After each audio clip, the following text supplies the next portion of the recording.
Hello everyone, welcome to Study IQ. In this video, we will cover part 4 of best 300 MCQs for the month of January. Let's begin this video.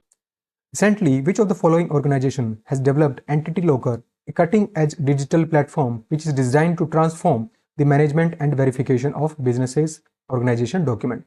So the document which are related to businesses and organization, to manage and verify them, a platform has been launched. The name of platform is Entity Locker. Which organization has launched this platform? Now this platform is launched by National E-Governance Division, which comes under Ministry of Electronics and Information Technology.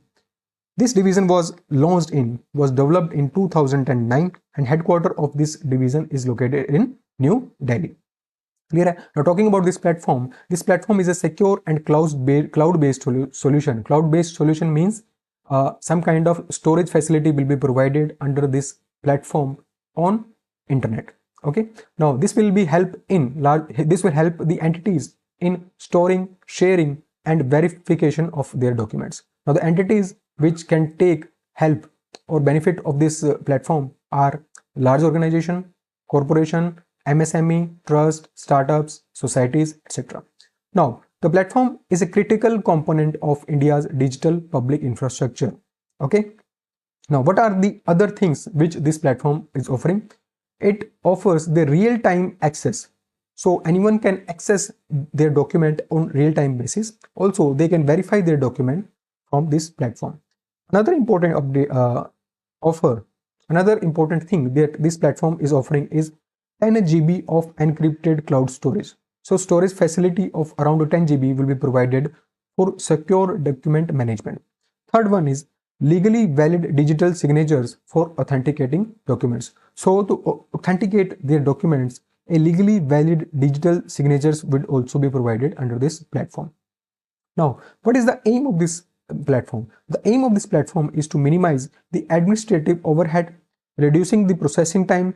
To process the document, someone needs time, and to reduce that time, this platform has been launched. And by reducing the time, it will increase the operational efficiency of business. Okay. Now, what are the another benefits of this platform? Benefits such as accountability by tracking all the document related activities is one of the important benefit under this platform. Now, various use cases of this platform are vendor verification. It will expedite or increase the loan application for MSME. Recently, ICAR, that is Indian Council of Agriculture Research, has renamed which of the following institutes as NIRCA, yani National Institute for Research on Commercial Agriculture. So which institute has been renamed as NIRCA? This institute is CTRI Rajamundry, yani Central Tobacco Research Institute, which is based in Rajamundry. Rajamundry is also known as Raja Mahendra Varman, which is based in East Godavari district of Andhra Pradesh. Now, why this renaming is happened? This renaming is aimed at branding and improving the demand of India's high-value commercial crop in world market. So, improve the demand of commercial crop of India in the world market. This rebranding has been done. Okay. So after the apart from continuing research of tobacco, so earlier this institute was CTRI was researching on tobacco, but now NIRCA will also focus on various other varieties, that is turmeric, chili, ashwagandha, and castor. Okay. Recently, which of the following countries has completed the construction of Tian Shan Shangli Tunnel, the world's longest expressway tunnel? So Tian Shan is a kind of mountain range. It is also known as Tangri Tag and Tangir Tu, which means mountain of gods or heaven. So it is kind of largest system of mountain range in Central Asia. The highest peak of mountain range, this Tian Shan mountain range, is Jengish Chokushu, which is at 7,439 meters. Okay. Now talking about this tunnel is of length 22.13 kilometer. Okay, and it will reduce the time that it takes to drive across the Tian Shan mountain from 3 hours to 20 minutes. So to drive around these mountains, earlier it was taking 3 hours. Now by creating this tunnel, Tian Shan tunnel, it will reduce from 3 hours to 20 minutes only. Now this tunnel is an important part of Rumki-Yuli Expressway. So this is a highway which is connecting these two places, Rumki and Yuli, which both are based in Xinjiang. Okay, one is based in northern Xinjiang and one is based in southern Xinjiang. So the driving time between the two locations was earlier 7 hours, and by creating this tunnel, this driving time has been reduced to 3 hours. Now, which organization, which company is responsible for this product? The company name is China Communication Construction Xinjiang Transportation Investment and Development Company. This is the company which is responsible for this tunnel. Now, this tunnel is a 4-lane tunnel, and it is constructed with the design speed of 100 km per hour. As per recently released research, that is 2025 Edelman Trust Barometer by the Edelman Trust Institute, India has slipped to which slot when it comes to people's trust in government, business, media, and NGO. Now, this is a barometer. This is a kind of ranking which is based on trust of people in their government, in their businesses, in their media, in their organization, etc., etc. Now, as per this report, India has slipped to third place. India has slipped to third place in the index, okay, when it comes to trust in government, business, media, and NGO. Now, the first place is secured by China, second place is secured by Indonesia, and third place is secured by India. Okay, now when we talk about the trust in companies that are headquartered in foreign countries, India comes at 13th place. Okay, first place is secured by Canada, second is secured by Japan, and third place is secured by the Germany. Talking about other important finding of this particular barometer, that is, so in most of the country, low income population is far less trusting. Low income population is far less trusting, and in terms of high income population, India is secured at 4th place. India is secured 4th place after Indonesia, Saudi Arabia, and China. Recently, Reserve Bank of India has set up a new standing external advisory committee which will evaluate the application from a universal bank and small finance bank. Who among the following serves as the chairperson of this committee? So the chairperson of this committee is Mahesh Kumar Jain. Now this committee will evaluate the applications from universal bank and small finance bank.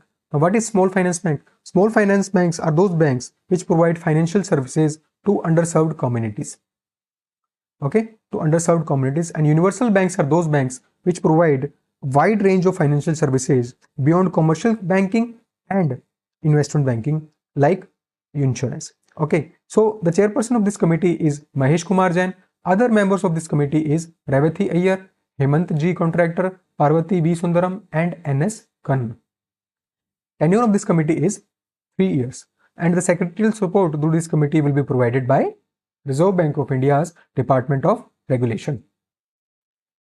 Recently, facilities of Hindustan Unilever Limited and which of the following companies have joined World Economic Forum's Global Lighthouse Network for driving manufacturing transformation through innovation. So, facilities, yani factories of these two companies, first is Hindustan Unilever Limited and second is CEAT Limited, has joined this network, that is Global Lighthouse Network. Now talking about this network is an initiative of World Economic Forum, and it is co-founded with McKinsey and Company, which is based in New York.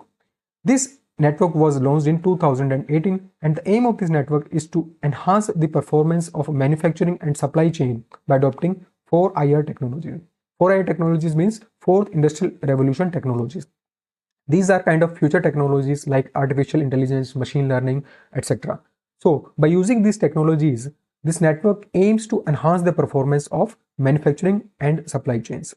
Now this network honors those advanced factories which are transforming operations, which is enhancing efficiency, which is driving the sustainable growth and also upskilling their workforce. Okay, so this network honors these factories. So from India, two factories are in this list. Okay, so the first factory under this list is in Shri Perumbudur, which is in Kanchipuram district of Tamil Nadu, and this factory is related to CEAT Limited company. Second factory is related to Hindustan Unilever Limited company, which is based in Tinsukia, Assam, It is also known as Dumduma site of this facility. Okay. Now these are the two sites which has been selected under this network this year, and these two sites are important for our exam only. Okay. Next question. Recently, a demand has been made to include Roman script of Kokborok, which is a Sino-Tibetan language, in textbook and official work. Now, this Kokborok is a mother tongue of Borok people and tribal communities in which of the following states? So, this Kokborok language is associated with the Borok people of Tripura. Okay. So, recently, Tripura Student Federation were protesting in front of Tripura Assembly. They wanted to include the Roman script of Kokborok language in the textbook and the official work. That's why this particular event was in news. Okay. Now, talking about the Kokborok, Kokboros was formerly known as, it was earlier known as Tripuri or Triprakok. Okay. It is a mother tongue of mother tongue of Borok people. Okay, in the tribal community. Talking about the Kokborok, when we talk about the Kok, it is made of two words, that is Kok and Borok. Kok means the language and the Borok means man. It is a language of man. Okay. Now, Department of Commerce has introduced a scheme, and the name of scheme is Diamond Impressed Authorization Scheme. Now, the question is on eligibility of this scheme. Now, as per this scheme, all diamond exporters holding 2-star export house status and above, and having achieved a minimum export performance of what amount in cut and polished diamond each year for past 3 financial years are eligible. Okay. Now, the answer to this question is $15 million. So, the diamond exporters who have achieved a minimum export performance of $15 million each year in past 3 financial years are eligible to avail the benefit of this scheme. Okay, now let us discuss about this scheme in detail. Now, this scheme was introduced by Department of Commerce, which comes under Ministry of Commerce and Industry, and this scheme will be effective from 1st of April 2025. Now, why this scheme has been launched? This scheme has been launched to streamline mechanism for duty-free import of natural cut and polished diamonds. Okay, so it wants to streamline the mechanism of duty-free import of diamonds. What type of diamonds? Cut and polished diamonds. Now, polished diamonds are those diamonds that has been cut and smoothed to make it sparkle. Now, there is one kind of more diamonds, that is lab-grown diamonds, which are manufactured in laboratory, and those diamonds are not. This scheme is not applied for those lab-grown diamonds. Now, coming back to this scheme, so this scheme, there is an export obligation of 10% with a minimum value addition of 10%. So there is an export obligation under this scheme, and with the minimum value addition of 10%. Okay, now talking about this license, actually this is a license. Diamond Impressed Authorization is a license. Now, this license may be granted for the import of natural cut and polished diamond, and this may include the semi-processed, half-cut and broken diamond.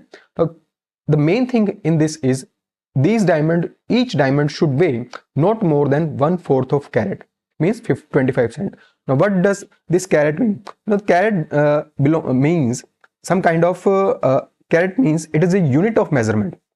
Okay, it is a unit of measurement which specify the weight of diamond.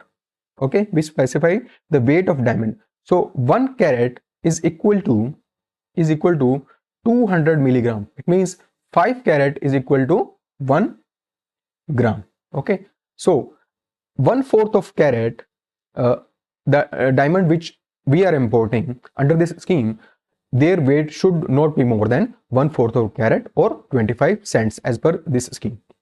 Okay, so there is an export obligation to achieve minimum value addition of 10%, and this scheme does not apply to lab-grown diamonds.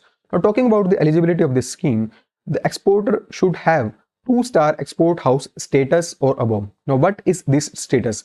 So, this status is a recognition which is granted by DGFT, yani Directorate General of Foreign Trade. Now, this Directorate General of Foreign Trades comes under Ministry of Commerce and Industry. Now, there are kind of 5 status which is given by DGFT. five types of status which are given by DGFT. First is 1-star export house status, which is given to those export companies which are performing in a year as US dollar million, $3 million. Okay, so $3 million of export, if any company is doing, those companies will be given the status of 1-star export house. 2-star export house will be given to those companies which are exporting, whose performance in export is US dollar 25 million. For 3-star it is 100 million. For 4-star it is 500 million, and for 5-star it is 2000 million. So that's as per this scheme, these exporters should have the status of 2-star export house, and also they should have the minimum export performance of US dollar 15 million.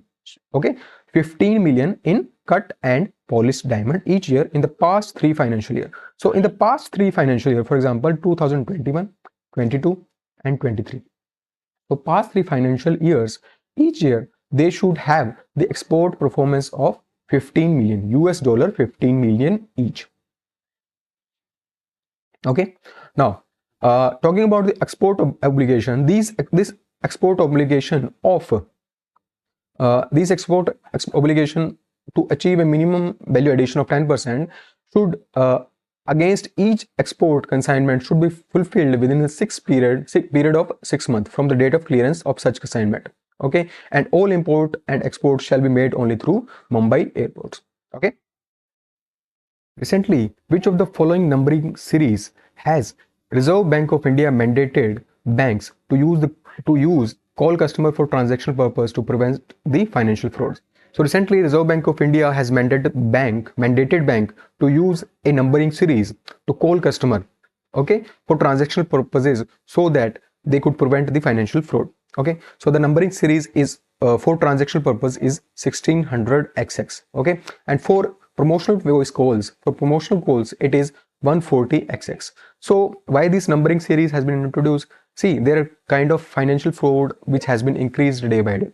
So to prevent these financial frauds, these 2 numbering series has been introduced by Reserve Bank of India, and they have mandated banks to use these numbering series for promotional calls as well as transactional calls. So for transactional call it is 1600XX, and for promotional calls it is 140XX.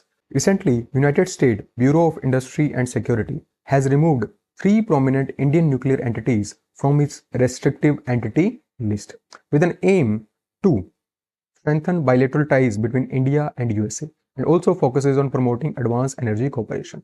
Okay, identify which one is not among them. So recently, US has removed 3 Indian nuclear entities from its entity list. Okay. Now, why these nuclear entities has been removed from this list?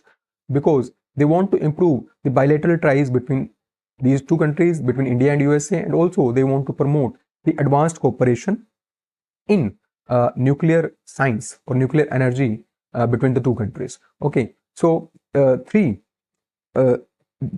3 nuclear entities which has been removed from this list are Bhabha Atomic Research Center. Second one is Indira Gandhi Atomic Research Center, Kalpakam, and third one is Indian Rare Earth Limited, Mumbai. So the answer to this question is Institute of Physics, Bhubaneswar. Okay, so talking about this entity list is published by Bureau of Industry and Security. So as per this list, those entities which are included in this list, US believes that these entities are engaged in some activities which are threat to US national security or foreign policy interests. That's why these entities are included in this, and the entities which are included in this are subject to individual licensing requirement and policies. Okay, now talking about these 3 entities which are removed from this list from India are Bhabha Atomic Research Center. It is located in Trombay, Mumbai. Okay, it is a premier nuclear research facility. Second one is IGCR, Indira Gandhi Center for Atomic Research. It is the second largest establishment of Department of Atomic Energy. It is located in Kalpakam, Chennai. Third one is IREL India Limited. Okay, it is a public sector undertaking. It's based in Mumbai, and it specializes in mining and refining rare earth metals. Recently, Beti Bachao Beti Padhao the flagship scheme of Indian government which aims to address the declining child sex ratio, prevent gender-biased sex selective practices, and promote the survival, education, and empowerment of girl child has marked its which anniversary. So recently, this scheme has celebrated its 10th anniversary. Okay, now talking about this scheme was launched in year 2015, and it is a collaborative effort of three ministries, that is Ministry of Women and Child Development, Ministry of Education, and Ministry of Health and Family Welfare. It was launched by Prime Minister Narendra Modi in Panipat, Haryana. Okay, and the aim of this scheme is to prevent gender biased sex selective practices, ensure their survival, and also promote their education. Okay, so this scheme has these three important aims. So talking about the activities, so the overall activities of these schemes is monitored by Ministry of Women and Child Development. Now, as per the recent data of this scheme, so the sex ratio at birth recently has been improved from 918 to 930. So it was earlier in 2014-15 it was 918, and as per recent data it has increased to 930, which is a very good data, very good indication that this scheme is being successful day by day. Okay, so talking about the key criteria to assess the impact and evaluation of progress of the scheme, there are two key criteria on which this scheme is evaluated. First is sex ratio at birth, which has improved, you can see that, and second one is gross enrollment ratio of girl child at secondary level. Okay, so at secondary level, how many girls are enrolled in school?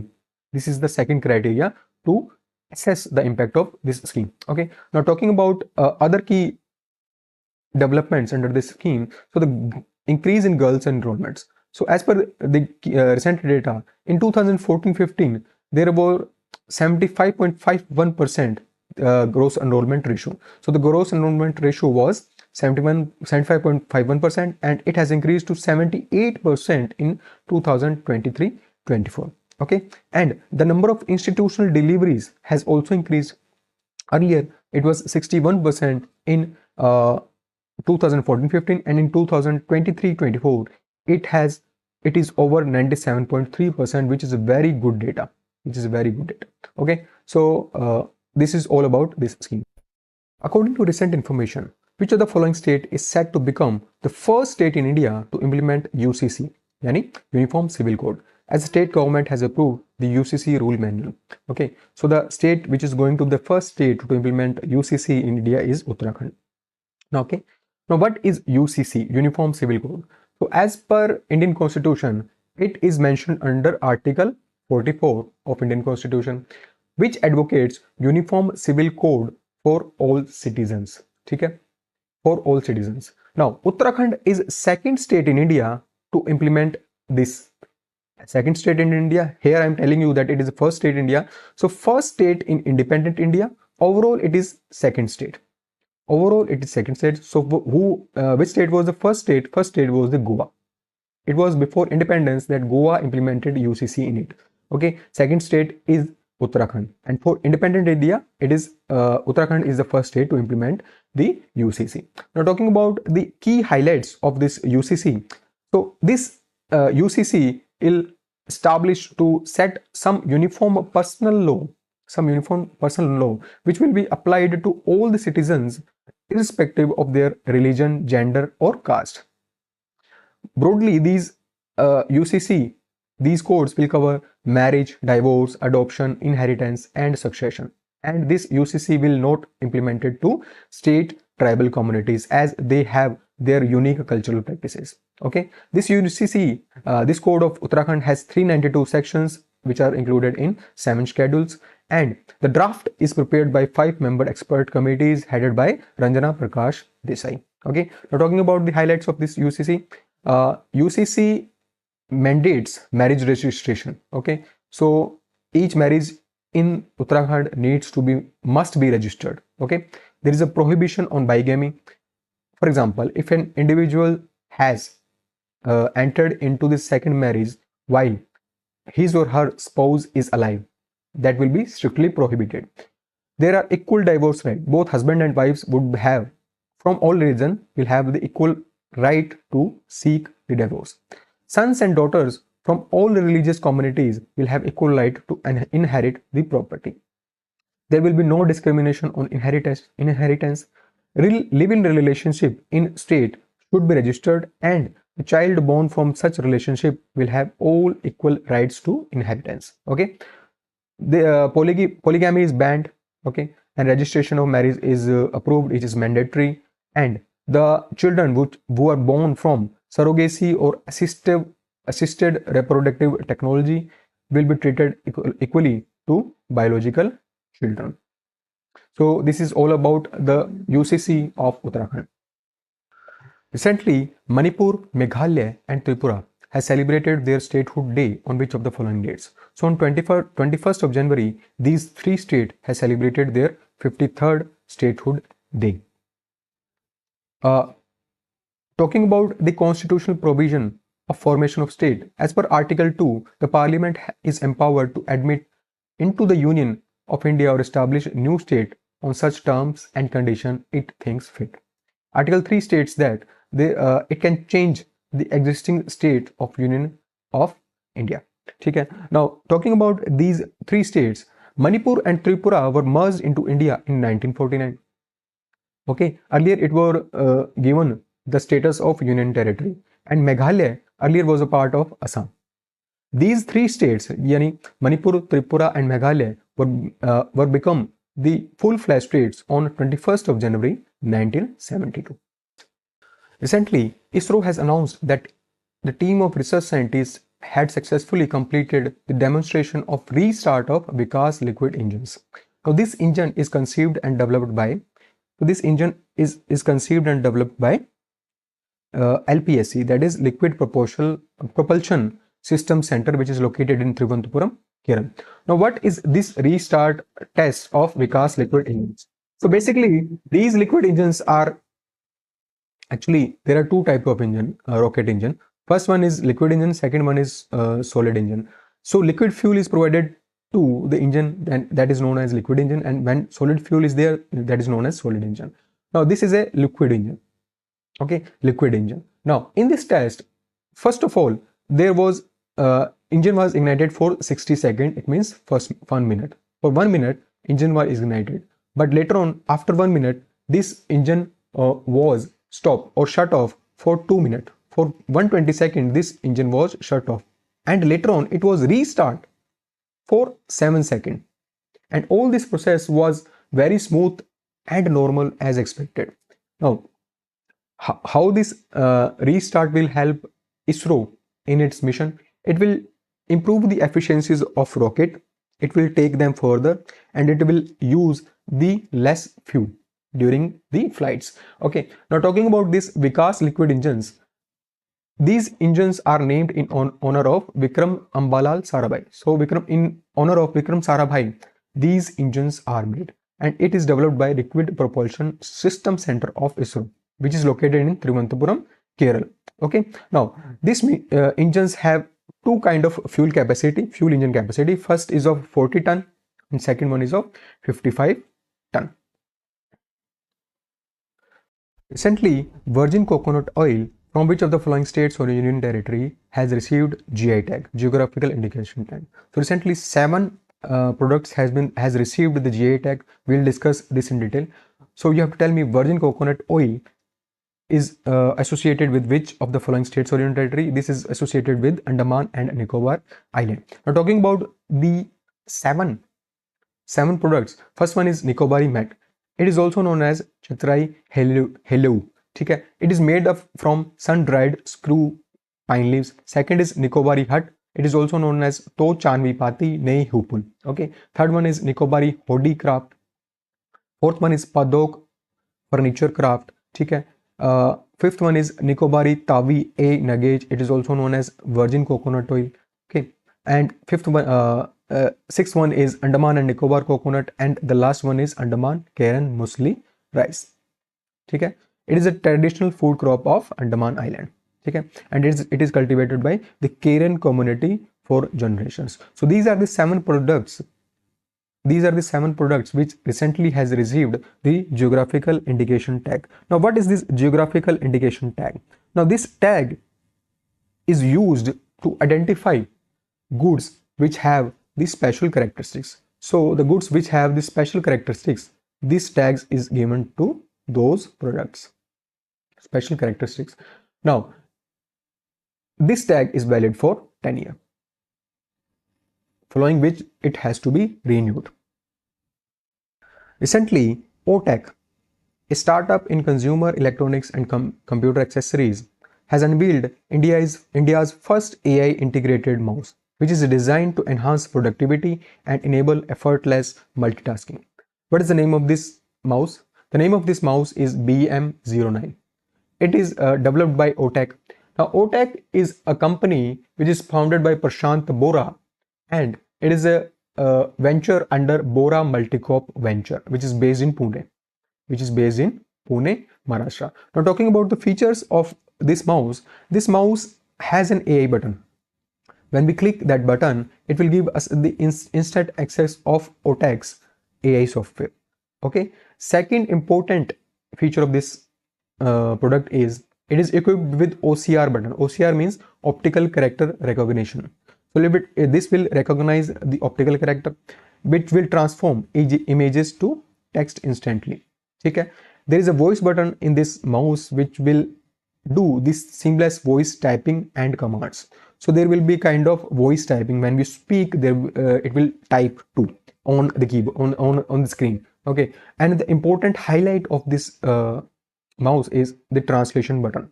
When we press this button, it will help us in translating voice into text in 100+ languages. So in 100+ languages, when we speak, it will translate that language into other text. Okay. Recently, Startup Policy Forum, with the support of DPIIT and Startup India, has launched an initiative to bridge the vision of India's next generation nation builder and the mission of policymaker and regulator. Okay. So it wants to bridge the vision of India's nation builder. It means it wants to bridge the vision of India's people with the mission of policymaker. Okay. So the initiative which has been launched by these 3 entities is Startup Baitak. Okay. So first one was Startup Baitak. Second initiative which was launched by these are Startup Baatcheet, which is an informal networking initiative, which was on the sidelines of Startup Baitak. Now, this Startup Baatcheet will bring together founder, investor, startup ecosystem, etc., and they will strengthen ties across this entrepreneurial ecosystem. Now, talking about this Startup Policy Forum, it is an industry alliance. It is an industry alliance for India's new age companies, and it was established in 2024. Basically, it is a platform for networking, community engagement, and consensus building. Recently, which of the following states' High Court has launched a digital initiative, Twarit, which means transmission of warrants, summons, and reports by information technology, for the transmission of warrants and summons, enabling judges to monitor the case status online. So basically, this is an initiative which aims to the electronic delivery of legal document, including court summons, including court summons and warrants to the concerned individual or organization or party. So to transfer legal documents, this technology has been launched, and the name of this technology is Twarit. So this is launched by Madhya Pradesh government. Okay. Recently, CDSCO, Central Drugs Standards Control Organization, has approved second living drug, which is a chimeric antigen receptor CAR T-cell therapy to treat the blood cancer. So you have to tell me the name of this drug. So the name of this drug is Cartemi. Now let us discuss that what is this living drug. So living drug is a therapy which involves removing cells from a patient body and then modifying it, and then infusing them back into the patient body. Okay, so this is kind of this is known as the living drug. Okay, now talking about CAR T cell therapy, that is chimeric antigen receptor T cell therapy. What is this? So it is a type of T cell. These T cells are a type of white cells which are removed from patient's body, and then they are genetically engineered to recognize the cancer cells, and then in the lab they multiply faster and they are again infused back into the patient body. Okay, now these cells will fight against the cancer cells. Okay, so that's why this is known as chimeric antigen receptor T cell therapy. Okay, so now you know that what is the difference, what is living drug and what is CAR T cell therapy. Now recently the second living drug has been approved to treat the blood cancer, and the name of drug is Cartemi. Okay, now this is approved by CDSCO, and Cartemi is associated with which company? It is associated with Emmanuel Therapeutics, which is based in Bengaluru, and it is for the blood cancer, which name is adult B cell non-Hodgkin lymphoma. Okay, so it is kind of aggressive type of blood cancer. Okay, now the therapy would cost around rupees 35 to 50 lakh.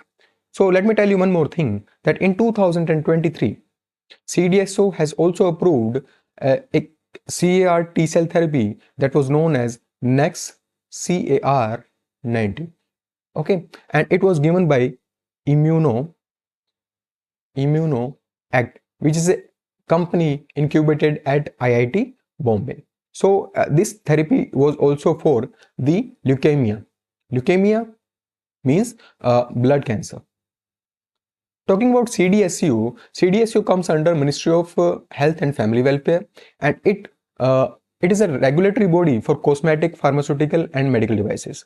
Okay, and headquarters of CDSCO is located in New Delhi. India AI Mission has shortlisted 20 applicants under India AI CyberGuard AI Hackathon for its stage 2. Now you have to tell me that this hackathon was announced by India AI in collaboration with which? Okay, so it is announced by India AI and I4C, that is Indian Cyber Crime Coordination Center. Now this center I4C comes under the Ministry of Home Affairs, and it looks towards building cyber capacity, cyber security in India. Okay, now talking about this hackathon is launched by India AI and I4C. Okay, and the main aim of this hackathon is to leverage artificial intelligence in driving efficiency to prevent, detect, investigate and prosecute cybercrime.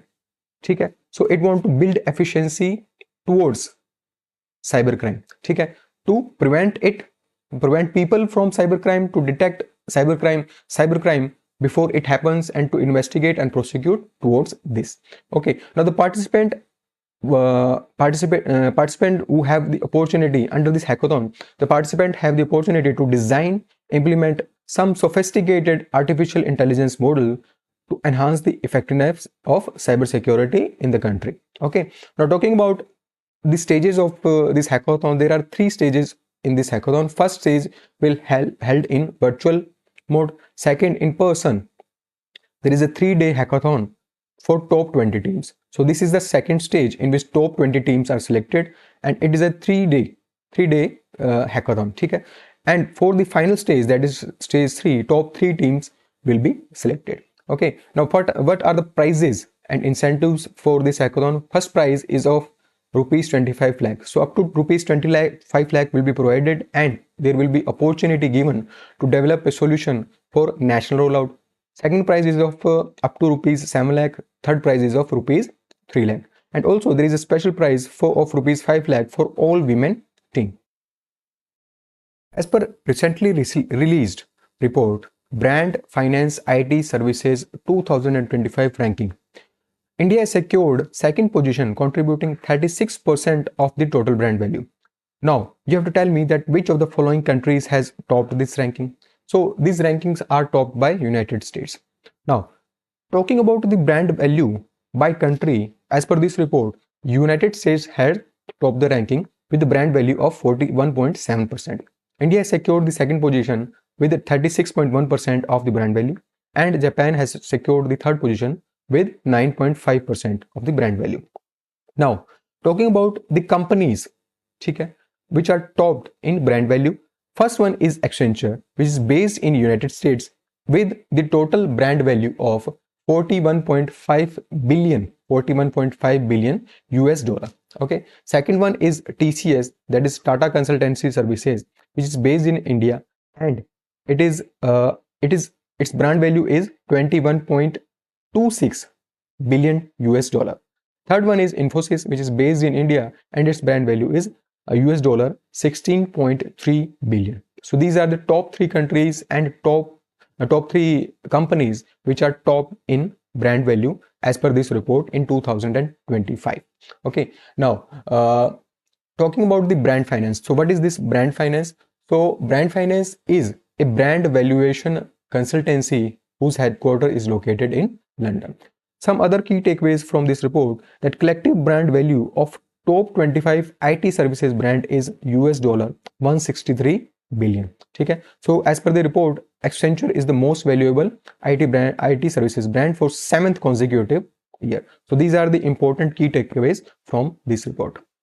Recently, who among the following has been appointed as the Additional Director General, yani ADG of BSF, Border Security Force? So the answer is Mahesh Kumar Agarwal. Talking about Border Security Force, it was established in 1965 following India-Pakistan war. Okay. Now it comes under Ministry of Home Affairs, and it is deployed across Indo-Pakistan border, Indo-Bangladesh border, and also it helped in anti-Naxal operations. Okay. Anti-Naxal operation. Headquarters of BSF is located in New Delhi. The following has secured the top position in inaugural edition of HSBC Hurun Global Indians list, and this list has been published by HSBC in collaboration with Hurun India. So the answer to this question is Satya Nadella. So basically, this is the list which ranks the 200 most valuable companies in the world, which is led by Indian origin leaders. And this list is topped by Satya Nadella. So who are the other Indians in this list?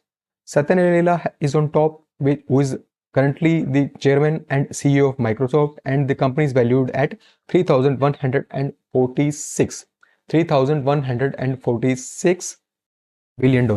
Sundar Pichai is on second rank, who is Alphabet CEO, and the company is valued at $2,107 billion. Neil Mohan, who is YouTube CEO currently, his company is valued at $455 billion. So these are the top three leaders who are valuing the top valued company in the world in terms of US dollar. Now, talking about the other important data, that is, who are the NRIs on 2024 Hurun India Rich List. So the first one is Lakshminivas Mittal and family. Second rank is secured by Gopichand Hinduja and family, and third rank is secured by Anil Agarwal and family. Now, who are the women on this list? First one is there are actually 12 women on the list, and this list is led by Reshma Kevalramani, followed by Jayashri Ullal, and this is followed by Leena Nair. So, as per in the terms of preferred city, San Francisco topped the list, followed by New York, and it is followed by Palo Alto, California. Okay. Now talking about the youngest entrepreneur on this list is Tanay Tandon, and most of the Indian origin leaders comes from Tamil Nadu, Punjab, Kerala, Maharashtra, and the average age of the individual on this list is 56 years. Talking about the sectors in which most of the Indian professionals are working, first sector is software and services industries as per this list. Second one is financial services, and third one is healthcare. So these are the top sectors in which Indian professionals are working, and they are on this list. Recently, Kerala CM Mr. Pinarayi Vijayan has launched a platform which is one of the world's fastest weather alert system, and it is designed to rescue and rehabilitate the efforts during extreme weather events. You have to tell me what is the name of this system. So actually, the name of this system is Kavacham. The name of this system is Kavacham. Kavacham stands for Kerala Warning Crisis and Hazards Management System. So this is kind of alert system. So when there is any kind of extreme weather event in Kerala, this will alert the people of the Kerala of the state. So this system will integrate alert, siren, and global weather models to improve states' disaster preparedness and public safety. And Kavacham in Malayalam translate to shield in English. Okay. Now this system is developed by Kerala State Disaster Management Authority, and funding for this system is received from NDMA, that is National Disaster Management Authority, and World Bank. So fund is provided by these two organizations. Now what this system will do, how this system will work, it will unify entire early warning system into one framework. Okay, it is kind of hazard assessment, alert assurance, and action planning system. So actually in the system around 126 siren are currently installed. It aims to install actually 126 siren strobe lights on tall towers, so that in event of any disaster it will alert the people who are living in that surrounding areas. Under the system, pre-recorded voice messages are included, and there are also audio alert which are included. Now, for this system will collect the data from various sources like India's INCOIS, India Meteorological Department, okay, private and public agencies, social media network, and internet. So this will collect data from these all these resources, make and work upon that and release the alert and sirens. Okay, now this warning will cover the sea attacks, the heavy rainfall, strong winds, extreme heats, etc., etc. Each siren will have 3 colors: red, yellow, and orange in this strobe light, and it is equipped with 8 loudspeakers. And these broadcast warnings will be given up to 1200 meters away. Recently, Ministry of Defense has signed a contract with Heavy Vehicles Factory, okay, a unit of which of the following companies, for procurement of 47 tank 72, which is a bridge laying tanks for Indian Army at a total cost of 1560.52 crore. So actually Ministry of Defense has signed a contract with this company, which is a unit of Armored Vehicle Nigam Limited. So this Heavy Vehicles Factory is a unit of Armored Vehicle Nigam Limited, and there is a procurement. This ministry is targeting to procure around 47 tank 72 bridge laying tanks. Actually, bridge laying tanks are these tanks. You can see this in the picture, that lay bridge. Okay, that lay bridge. This system on this tank is a kind of bridge. Okay, so it opens when needed. Okay, now the total cost of this procurement is 1560 crore rupees. Now talking about this heavy vehicle factory, it is an tank manufacturing factory which is located in Avadi, Chennai. Okay, now talking about these bridge laying tanks, these are employed to launch bridges during offensive and defensive operation by mechanized forces. Now the weight of these tanks is 49 tons, and it has the capacity of 3 people. Okay. Now it comes in 2 configuration. One is of 20 meter span and second one is of 22 meter span. Now next question is, as per recent information, who among the following has authored the book titled Wild Fictions? Okay. So the author of this book is Amitav Ghosh, and this book is explore climate change, societal issues, and political instability. Next. Recently, Department of Agriculture Reforms and Public Grievance comes under Ministry of Personnel Public Grievances, has officially launched a scheme for Prime Minister's Award for Excellence in Public Administration 2024. Now, under the scheme, the award will comprise of a trophy, scroll, and amount, and an incentive of what amount? Okay, so an incentive of rupees 20 lakh is given under this award. Now, these awards were launched in 2006 and modified on multiple occasions. Now, currently, this award is given in 3 categories. And for the first categories, this award is open to all district collectors. For second category, this is open for the best overall progress to be given to district covering 500 aspirational blocks. So second award will be given to district who have done very good work, good progress in 500 aspirational blocks. Third category, for awards for third category is open to central government, ministries, department, or state or union territory government or a district. So these are the three categories for which country awards is given. Now talking about the first category, let me tell you that this is given, there are 16 awards given under these three categories. Now for the first category, holistic development of a district. So this award is given to district collectors who have given very exemplary work, very good work in these 11 areas. So these 11 areas are like Ghar Ghar Jal, Pradhan Mantri Awas Yojana, Mission Indradhanush, Jan Arogya Yojana, Swanidhi, etc. etc. So those district collectors who have done very exemplary work, very good work in these 11 categories, award will be given to them. 5 awards will be given under this category. Next is aspirational block program, in which district would be awarded for doing good work in aspirational blocks. So there are 500 aspirational blocks. This program was launched in 2030, and this program focuses on improving governance in quality of life of citizens most difficult and underdeveloped block, who are living in most difficult and underdeveloped blocks. Okay, so under this list, under this category, 5 awards will be given. Third is innovation category, in which 6 awards will be given, and traditionally highest number of nominations are received under this category. Now under this category, national, state and district level innovation would be recognized. Okay. Recently, US President Donald Trump has announced an initiative of 500 billion, and the initiative is related to artificial intelligence infrastructure development. Now, this venture will be taken care of by many companies like OpenAI, Oracle, SoftBank. And under this initiative, a vast network of data centers will be constructed around United States.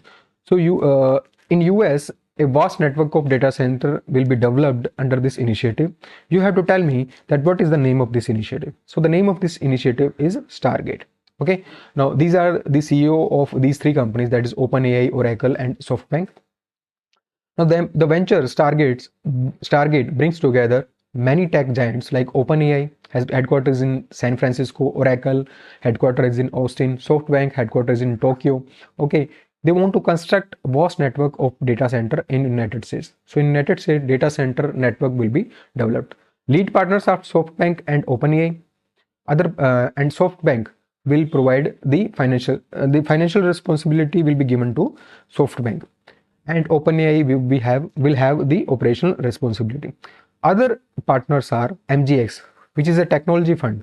It is the 4th investor of this initiative. Other key partners are ARM, Microsoft, Nvidia, Oracle, OpenAI, etc. etc. Okay. Which of the following institutes or centers has been selected for this award, that is Subhash Chandra Bose Apada Prabandhan Puraskar, in the institutional category? So basically, this is an award which is named on Subhash Chandra Bose, okay? And it is given on 23rd of January. So on 23rd of January, this award is given, and for institutional category, INCOIS has been selected. INCOIS is Indian National Center for Ocean Information Services. So this has been selected for this award. Okay. Now, this award was instituted to recognize and honor the invaluable contribution and selfless services rendered by individuals and organizations. So this award is given to individuals also and organizations. And those individuals and organizations who have given very good services, selfless services in disaster management, those persons or organizations will be awarded this award. For institutional category, INCOIS has been selected. Now talking about this award, institutions will be given the cash prize of rupees 51 lakh and a certificate. and individuals will be given rupees 5 lakh and a certificate. Now, this award was administered by NDMA, that is National Disaster Management Authority, and only Indian nationals and Indian institutions can apply for this award. Okay. Now talking about INCOI's headquarter is located in Hyderabad. INCOI's headquarter is located in Hyderabad, Telangana. Two important initiatives taken by INCOIS are ITEWC. It means Indian Tsunami Early Warning Center. Indian Tsunami Early Warning Center. Now this is a center which provides tsunami alert within 10 minutes. Second one is SARAT, SARAT. This is also taken by the organization, and the full form of SARAT is Search and Rescue Aided Tool. Search and Rescue Aided Tool. It assists Indian Coast Guard, Indian Navy, and Coast Guard Police in locating individuals and objects who are lost at the sea. Okay.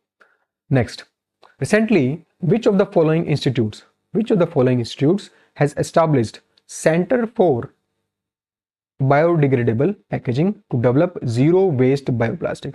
So to develop zero waste bioplastic, a center is being developed by an institute, and the name of center is Center of Biodegradable Packaging, and the name of this institute is IIT Madras. So IIT Madras is developing this center. Now, talking about this center will develop the plastic which can degrade biologically. It means there are traditional plastic which remains in the atmosphere for very long period of time, and IIT Madras has developed this institute to develop biodegradable packaging or biodegradable plastic, and this biodegradable plastic is also known as second generation plastic. It is developed by the waste material like rice straw, bagasse, etc., or agriculture products, residue, etc. Sukanya Samriddhi Yojana, which is a small deposit scheme of Government of India, which is meant to exclusively for girl child, has recently completed its 10 year. Now you have to tell me what is the minimum deposit in this. Okay? So a minimum deposit is rupees 250. Now let us discuss about this scheme. Now this scheme is a small deposit scheme which was launched in 2015 as a part of Beti Bachao Beti Padhao campaign. Okay. Now this scheme is meant to meet the education and marriage expenses of girl child. So if parents invest in this scheme help them in meeting the expenses related to education and marriage of girl child. Okay. Now the nodal ministry of this scheme is Ministry of Finance. Minimum deposit could be rupees 250 a financial year up to rupees 1.5 lakh. Okay, maximum deposit 1.5 lakh. And under this scheme, account can be open till the girl child attains the age of 10 years. Okay, and only one account will be open in the name of girl child. In one family, only 2 girl child can open the account. Okay. The parents can withdraw the money for higher education of the girl child. They can also prematurely close this account in the event of the marriage of girl child, but the condition is the age of girl child should be 18 years. Minimum age should be 18 years. Okay. Now this account will mature on completion of 21 years from the date of opening of account. So for example, the account is opened in year 2000, then this account will open in mature in 2021. Now this deposit qualify for deduction of section 80C under Income Tax Act. Recently, United Kingdom based yani London based data and analytics research company Global Data PLC has released a report, and the name of report is Top 25 Global Banks by Market Capitalization in 4th quarter of 2024. Now, as per the report, what is the rank of HDFC Bank Limited? Okay. Now, the HDFC Bank Limited has been ranked at 13th place in this report. Now, this report ranks those 25 global banks which are in top and top by market capitalization. Now, what is market capitalization? Market capitalization is the total value of a company, in terms of outstanding share. And how it is calculated? It is calculated by multiplying the current share price into the number of share outstanding. Okay? So for example, there are outstanding share 1 crore in the market, and one share is of 10 rupees. So the market capitalization of that company would be 10 crore rupees. Okay, so 25 banks are in this list. First bank in this list is JP Morgan and Chase Bank. First bank in this list is in JP Morgan and Chase Bank, which is based in USA. Its market capitalization is of 674.9 US dollar. ठीक है, 674.9 billion US dollar. Second bank is Bank of America, 337.2 billion US dollar. Third bank is ICBC. It stands for Industrial and Commercial Bank of China. This is Chinese bank, and its market capitalization is US dollar 328.2 billion.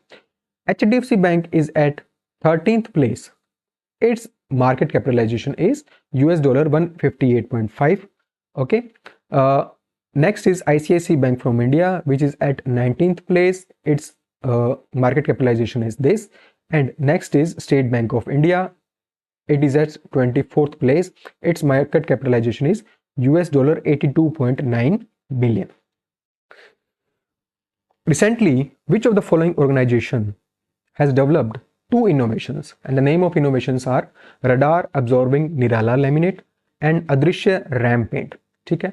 And these innovations want to enhance the stealth capabilities of aircraft by reducing the radar cross section and making them less detectable. Now, what is stealth capabilities? Stealth capabilities are the capabilities of aircraft so that they could not be detected by the radar.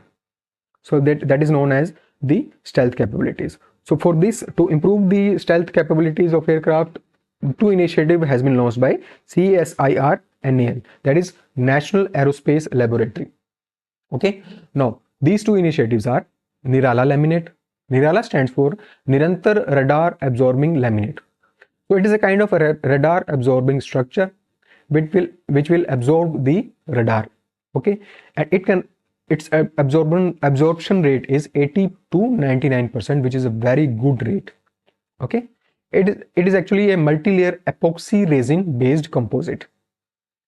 Second innovation is Adrishya RAM paint. So this is a kind of paint which enhances the stealth of aircraft, and its absorption rate is 75 to 90%. It can be sprayed, or it can be painted using the brush. Recently, President of United States Donald Trump has signed an executive order to change the name of Denali Mountain back to what? So that name of Denali Mountain has been changed to Mount McKinley. So as per this executive order, this also claims to change the name of Gulf of Mexico to Gulf of America. Now, what is Mount McKinley? This Mount McKinley is the highest mountain peak in North America. So North America is a constitution in which USA and Canada is there. And this is the highest mountain peak. Denali or Mount McKinley is the highest mountain peak of North America. It stands at 20,310 feet above sea level, and it is located in Alaska range. Okay, next is Gulf of Mexico. Gulf of Mexico is an ocean basin and marginal sea of Atlantic Ocean. Okay, recently Union Cabinet has approved the extension of National Health Mission for another how many years after reviewing its progress over the past 3 years. So recently this mission has been extended for 5 years. Now, talking about this mission was actually launched as a new National Rural Health Program in 2005, and another program, that is National Urban Health Program, was also launched in 2013. Okay, now these two programs, that is Rural Health Program and Urban Health Program, were merged into National Health Mission in 2013. So basically this program was launched in 2013 after merging these rural and urban component of this mission. Okay, now rural health program focuses on people of rural areas and urban health program focuses on people of urban areas. Now talking about the main aim of this mission is to strengthen the health system in urban and rural areas for reproductive, maternal, neonatal child and adolescent health. Okay, and it also want to target the disease that is communicable and a non-communicable disease. Now it compasses two submissions, that is rural health mission, urban health mission. Okay, and it envisages achievement of universal access of equitable, affordable, quality health services. So basic aim of this mission is to provide health services to all the rural as well as urban areas of the country. And these health services should be accessed universally, should be accessed by all the people, equitably, affordably, and quality healthcare services. Okay. Talking about the nodal ministry, the ministry who is overlooking to this mission is Ministry of Health and Family Welfare, and this mission is a centrally sponsored scheme. Now, centrally sponsored scheme means the funding under this scheme would be provided by both central government and state governments. Okay, so that's what centrally sponsored scheme all about.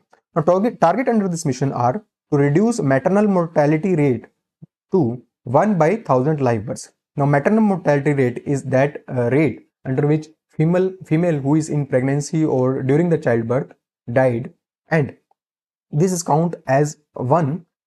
This MMR is count as 1 per 1 lakh. 1 lakh pregnancy or 1 lakh deaths, etc. Okay, now talking about the infant mortality rate, that is IMR, they want to reduce it to 25 by 1000. So out of 1000 live birth, they are targeting that should be reduced to 25. Okay, next is to reduce total fertility rate to 2.1. Total fertility rate. Okay, next target is to reduce the anemia in women that are in the age of 15 to 49 years. Also, next target is to reduce the mortality, morbidity due to communicable, non-communicable disease, injuries, emerging diseases, etc.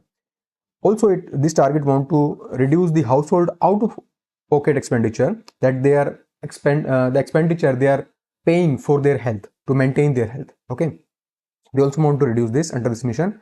Reduce annual incidence and mortality from tuberculosis by half. Okay, so by half they want to reduce the mortality due to mortality which is happening due to tuberculosis.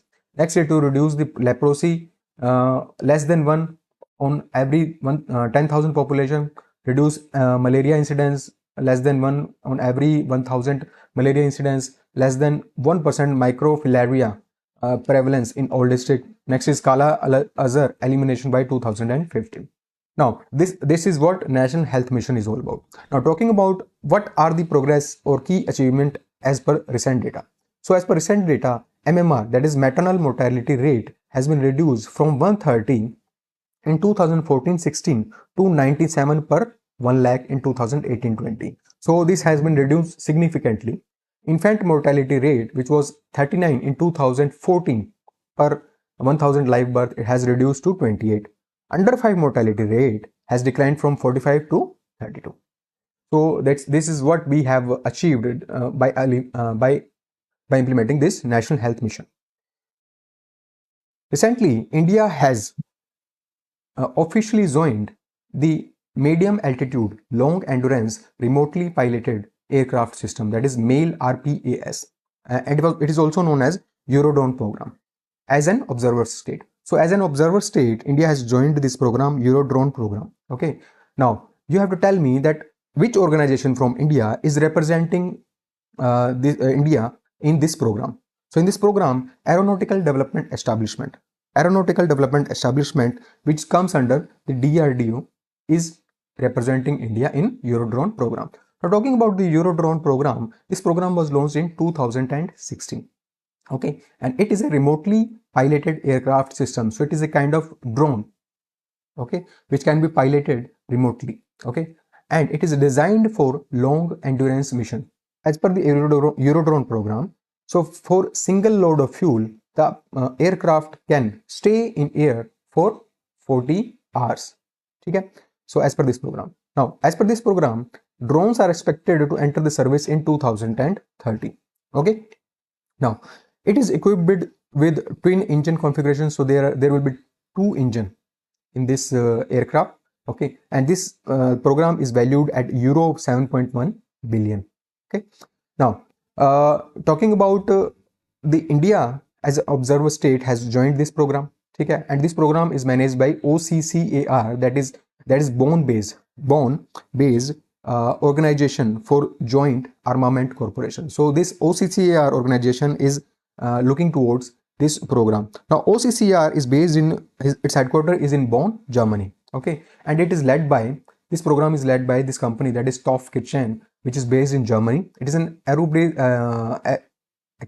the company name is Airbase Defense Space, and it is based in TOF Kitchen, Germany. Okay, now from India, Aeronautical Development Establishment will represent this program. Okay, and this program is a 4-nation initiative. These nations are Germany, France, Italy, and Spain. So these 4 nations has initiated this program. Okay, and this program is actually led by Airbus Defense and Space. Next is Leonardo. Third company is Dassault Aviation, and fourth one is Airbus, which is from the Spain. From before India, Japan has also joined this organization, that is Eurodrone program, in 2023. Recently, as per recently released report, the name of report is Global Firepower Military Strength Ranking 2020. Now, this report has revealed the list of world's most powerful militaries, analyzing the capabilities of 145 countries. Okay, on over 60 distinct factors. Now, which country has topped this ranking?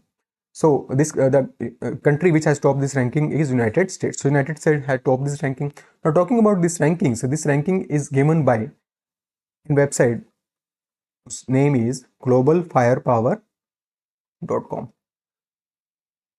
So this website give this ranking, and this ranking was given since 2006. So what are the key consideration under this by which this ranking has been released? So the key consideration is troop number, military hardware, what is the financial stability of military of that country, geographic positioning, natural resources of that country. So these are some of the key characteristics by looking at which this ranking has been released. Okay, so recently this ranking has been released for 2025, and 145 countries has been analyzed.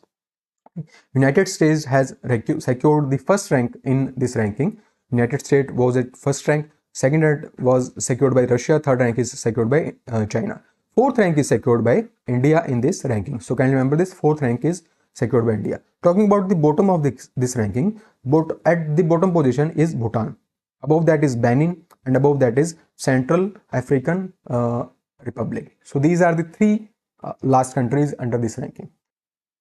Recently, Eastern Command of BSF, located in Kolkata, has commenced 10 days, a operation of 10 days along the Indo-Bangladesh border ahead of Republic Day.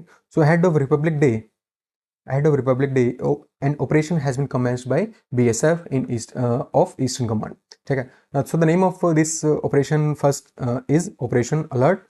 Now, why this operation has been launched? So this operation has been launched to prevent the untoward incident ahead of the Republic Day.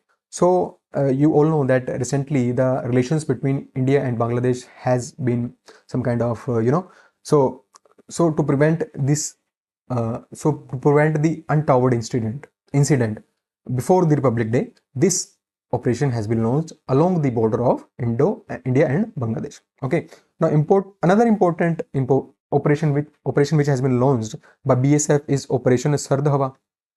Now this operation has been launched along the border of India-Pakistan at Jaisalmer. Now this operation has been launched to thwart the attempt of infiltration due to reduced visibility caused by fog during the winter. So around in the winter, when there is a fog in Jaisalmer or around the border area of the India-Pakistan, so to reduce the to thwart the attempt of infiltration, this operation, that is Operation Sard Hawa, has been launched. So according to recently released 19th Global 500 2025 report, which is published by Brand Finance. Which of the following company retained its position as world's most valuable brand? World's most valuable brand with the brand value of US dollar 574.5 billion. So recently this report has been released by Brand Finance and the name of report is Global 500 2025. Now this report gives the list of the companies who are the world's most valuable brands. Okay. And the first rank which is secured by the company is Apple. So Apple has secured the first rank in this index, in this report, and the valuation, the brand value of the Apple is US dollar 574.5 billion. On second, it is Microsoft with the valuation of US dollar 461.1 billion. Third is secured by Google. Fourth is secured by Amazon, and fifth is secured by Walmart. Now talking about the strongest brands as per this report. First is secured by WeChat, second is secured by Nike, third is secured by Google. So these are the top 3 strongest brands as per this report. Now talking about the brands from India in this report is Tata Group. Tata Group has secured the 60th rank in this report. Second one from India is Infosys and third one is by HDFC Group. Infosys has secured the 132nd rank and HDFC Group has secured 164th rank as per this index. Brand value of country as per this report, first rank is secured by US, second is secured by China and third is secured by Germany. And brand value by industry, so top industry with the good brand value is banking, second one is retail industry and third one is media industry. Next, Ministry of Agriculture and Farmer Welfare has launched first edible oil consumption survey on MyGov portal. Now, this is a portal which is launched by Government of India in 2014 for India's citizen engagement. Okay? So to engage citizen with government, this portal has been launched. And on this portal, Ministry of Agriculture has launched first edible oil consumption survey. By this survey, government is or the ministry is targeting to analyze the edible oil consumption pattern in India. Now, this survey support National Mission on Edible Oilseed, which was launched recently. You have to tell me that this mission, that is National Mission on Edible Oilseed, is approved for implementation until which year? Okay, so this mission will be implemented until 2030-31. Okay. Now talking about, first let us discuss about this survey. This survey is aimed to analyze household consumption pattern, choices and preferences of edible oil. So what amount of edible oil households are consuming? What are their choices for edible oil? What are their preferences for edible oil? This is what will be covered under the survey. Okay. What are the demographic detail? Demographic detail that how much of edible oil is consumed by the people of Kerala, how much of edible oil is consumed by the people of Punjab, etc., etc. So this is a kind of demographic detail will also be collected under this survey. It will also examine the oil use pattern, including the type of oils, what kind of oil, what type of oil they are using, what are the deep frying frequency of that oil, are they deep frying or they using the oil 2 times, 3 times, 4 times, etc., etc. And what is the consumer behavior regarding the advertisement, label reading or willingness to pay for healthier oil options. So these are the points under which this survey will be conducted. Now talking about this mission, that is National Mission on Edible Oilseed. Okay? It was launched recently and this is a 7-year period survey. The period of this survey is period of this mission is 2024-25 until 2030-31. Okay? And this mission aims to boost the production of domestic oilseeds. So to increase the production of domestic oilseed and to make India self-reliant in edible oils, this mission has been launched. Financial outlay of this mission is 10,103 crore, which are the primary oilseed crops which is targeted under this mission is first is rapeseed, mustard, groundnut, soybean, sunflower, sesame. Okay? These are the kind of oilseed crop which will be targeted under this mission. Okay. Now under this mission, government is targeting to increase the production of oilseed from 39 million to 69.7 million. So almost double.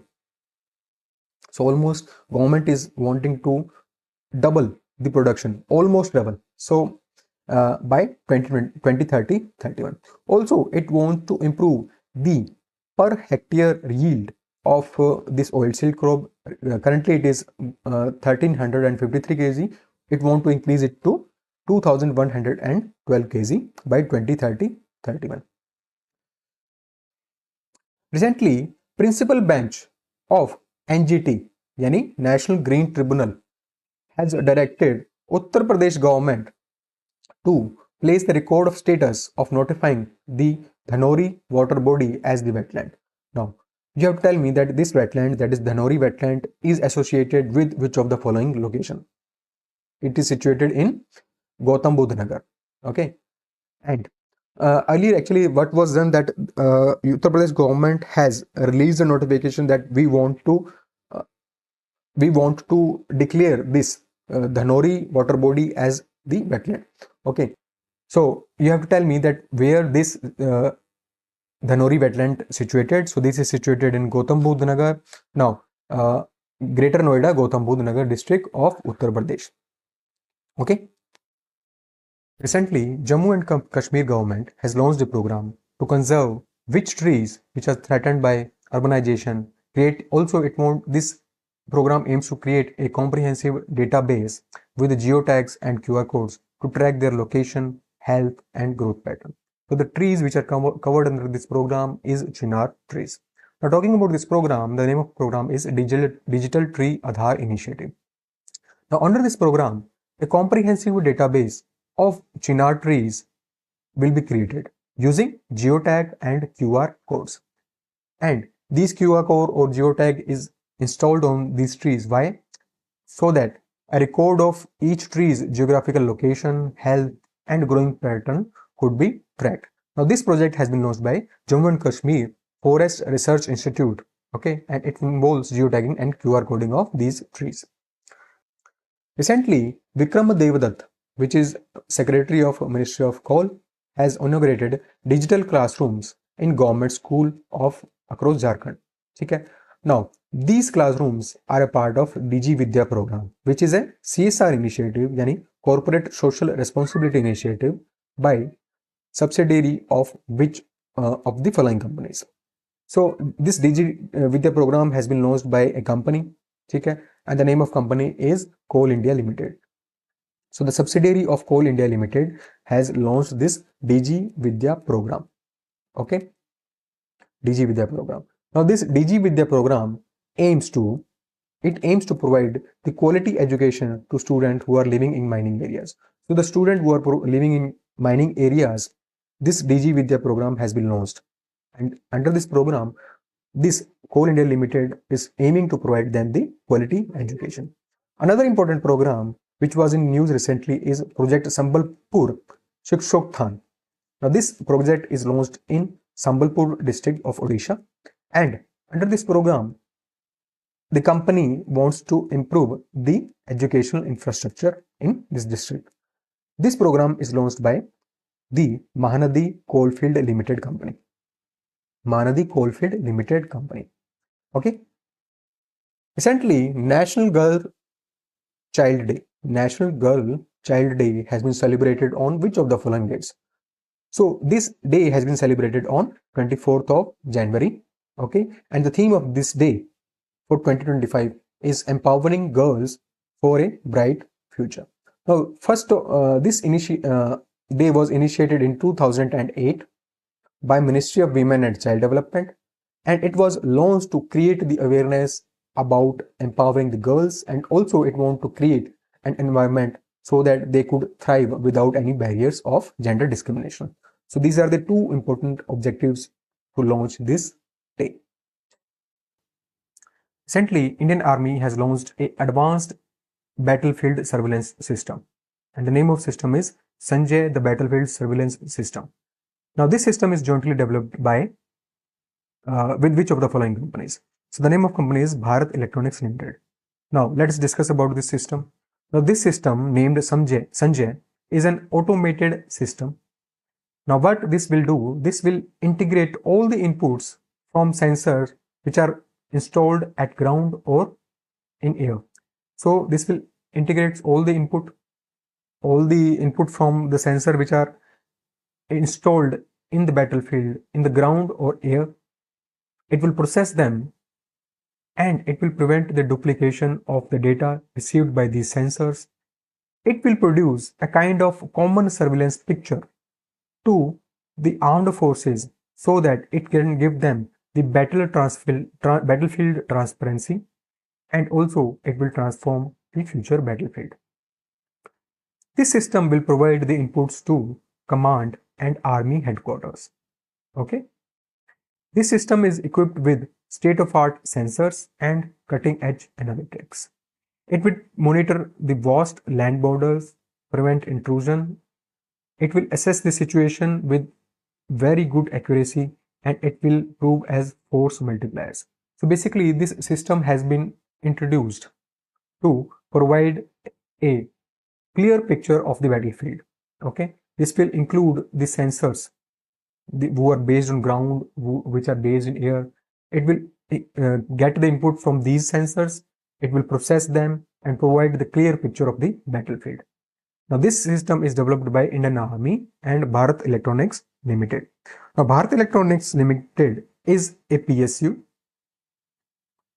Bharat Electronics is a PSU whose headquarters is located in Bangalore. Okay, and it has been received Navratna status. It was established in 1954. Recently, who among the following is the only foreigner to be conferred with Padma Vibhushan Award 2025? So recently, Osamu Suzuki, who was the chairman of Suzuki Motor Corporation. Suzuki Motor Corporation chairman Osamu Suzuki has received this Padma Vibhushan Award for 2025. Now, talking about these Padma Awards were launched in 1954. Actually, Bharat Ratna and Padma Award were launched in 1954. Padma Award had three categories. First is Pehla Varg, Dusra Varg or Tisra Varg. Pehla Varg, Dusra Varg or Tisra Varg. In 1955, name of these Pehla Varg, Dusra Varg, Tisra Varg has been changed to Padma Vibhushan, Padma Bhushan or Padma Shri. So, these award has been launched in 1954, renamed in 1955. Okay, and this award is given. Padma Vibhushan is given for this for exceptional and distinguished service. Padma Bhushan is given for distinguished service, and Padma Shri is given for distinguished service in any field. Okay, the Padma Bhushan is given for distinguished service of higher order, and distinguished service in any field is given to Padma Shri. Okay. Now, how this Padma Award awardees are selected? See, there is a kind of committee that is known as Padma Award Committee, which is constituted by Prime Minister. So, Prime Minister every year constitute this Padma Award Committee. Okay. Now, this committee would be headed by a Cabinet Secretary. The member of committee would be Home Secretary, Secretary to President, and there will be 4 to 6 eminent persons. 4 to 6 eminent persons would be there. Okay. Now, these persons will recommend the persons for these awards to Prime Minister and President of India for approval. And the announcement of Padma Awards will be happen on Republic Day each year. So, on Republic Day each year, these awards will be announced. So, recently, Padma Vibhushan 2025 has been given to many people, to 7 people. The name of these people are Dubur Nageshwar Reddy, who is associated with medicine, belong to Telangana. Second one is retired Chief Justice of India, Shri Jagdish Singh Kehar, and he belongs to Chandigarh. Third one is Kumudini Rajnikant Lakhia. She is associated with field of art. She is from Gujarat. Fourth one is Lakshmi Narayan Subramaniam. He is from Karnataka. Fifth one is M.T. Vasudevan Nair, received the award posthumously. He is from Kerala. Osamu Suzuki, chairman of Suzuki Motor Corporation, from Japan. And the last one is Sharda Sinha, who is also known as Kokila of Bihar, and she is from Bihar. Okay. So these are the 7 persons who received the Padma Vibhushan. Now, The Padma Award is given in many categories like art, social work, public affairs, science and engineering, trade and industry, medicine, literature, civil services, sports, and other categories which are not covered above. So this award is given in many categories. This year, 139 Padma Award are given, 7 Padma Bhushan, 19 Padma Bhushan, and 113 Padma Shri awards are given. And 23 women has received this award this year. Okay, चलिए. As per recently released report named Learning Interrupted, Global Snapshot of Climate-Related School Disruption in 2024. Now, as per this report, extreme climate events like heat waves, floods, storms has disrupted the schooling of how many children in 85 countries. Okay, so the schooling of 242 million children has been interrupted as per this report. This report is given by UNICEF. UNICEF stands for United Nations Children Fund. United Nations Children Fund. Now, as per this report, at least 1 in 7 students schooling is disrupted due to climate hazard in 2024. So in 2024, 1 in 7 student schooling has been disrupted due to climate hazard. As per this report, 85 countries and or territories saw their schools were affected due to climate related hazards. Okay. 74% of 242 million people, 242 million students were from low and lower middle income country. And the region who is most affected in 2024 was South Asia. Heat waves were the most significant climate hazard in 2024. Okay. Now, talking about this UNICEF, UNICEF is an emergency assistance for children. It was established in 1946. Okay, and its headquarters is located in New York City. Recently, an international conference titled Sun, Space, Weather and Solar Stellar Connections was held to commemorate 125th anniversary of Kodaikanal Solar Observatory. So on 125th anniversary of this observatory, this conference has been held. You have to tell me this conference was organized by which of the following institute. So this conference was organized by Indian Institute of Astronomics, which is located in Bengaluru.